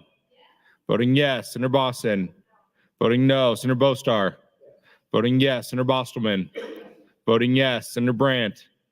Voting yes. Senator Brewer. Senator John Kavanaugh. Voting yes. Senator Michaela Kavanaugh. Voting yes. Senator Clements. Voting no. Senator Conrad. Voting yes. Senator Day. Voting yes. Senator DeBoer. Voting yes. Senator DeKay. Voting yes. Senator Dorn. Voting yes. Senator Dover. Voting no. Senator Dungan. Voting yes. Senator Erdman. Senator Frederickson. Voting yes. Senator Holleran. Voting yes. Senator Hansen. Voting no. Senator Hardin. Voting yes. Senator Holcroft. Voting no. Senator Hughes. Voting yes. Senator Hunt. Voting yes. Senator Ibach. Voting yes. Senator Jacobson. Voting yes. Senator Kauth. Voting no. Senator Linehan. Voting no. Senator Lippincott. Voting no. Senator Lowe. Voting no. Senator McDonald. Voting yes. Senator McKinney. Voting yes. Senator Meyer. Voting no. Senator Mosier. Voting no. Senator Merman. Voting no. Senator Raybold. Senator Riepe. Voting no. Senator Senator Sanders. Senator Slama. Voting no. Senator Vargas. Voting yes. Senator Von Gillern. Voting no. Senator Walls. Senator Wayne. Senator Wishart. Voting yes. Vote is 24 ayes, 19 nays, Mr. President, to invoke cloture. The motion fails. I raise the call. Mr. Clerk for items.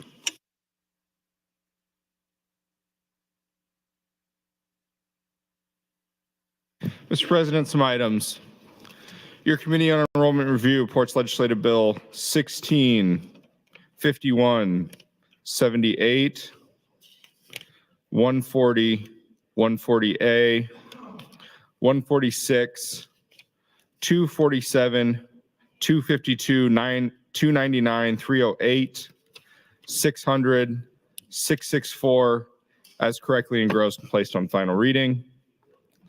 Amendments to be printed, Senator DeBoer to 902, as well as LB 83, 1133, 1256. New LR 295 and 296. 295 from Senator McDonald, that'll be laid over. 296 from the Nebraska Retirement Systems Committee, that will also be laid over. Name ads, Senator Jacobson to LB 126, Senator Hunt 199, Senator Linehan 844, Senator Ballard 877, Senator Hughes 1037, Senator Brewer name added to 1131. Finally, Mr. President, a priority motion. Senator Bostelman would move to adjourn the body until Monday, February 5th, 2024 at 10 o'clock a.m. Members, you've heard the motion to adjourn. All those in favor say aye. Those opposed say nay. We are adjourned.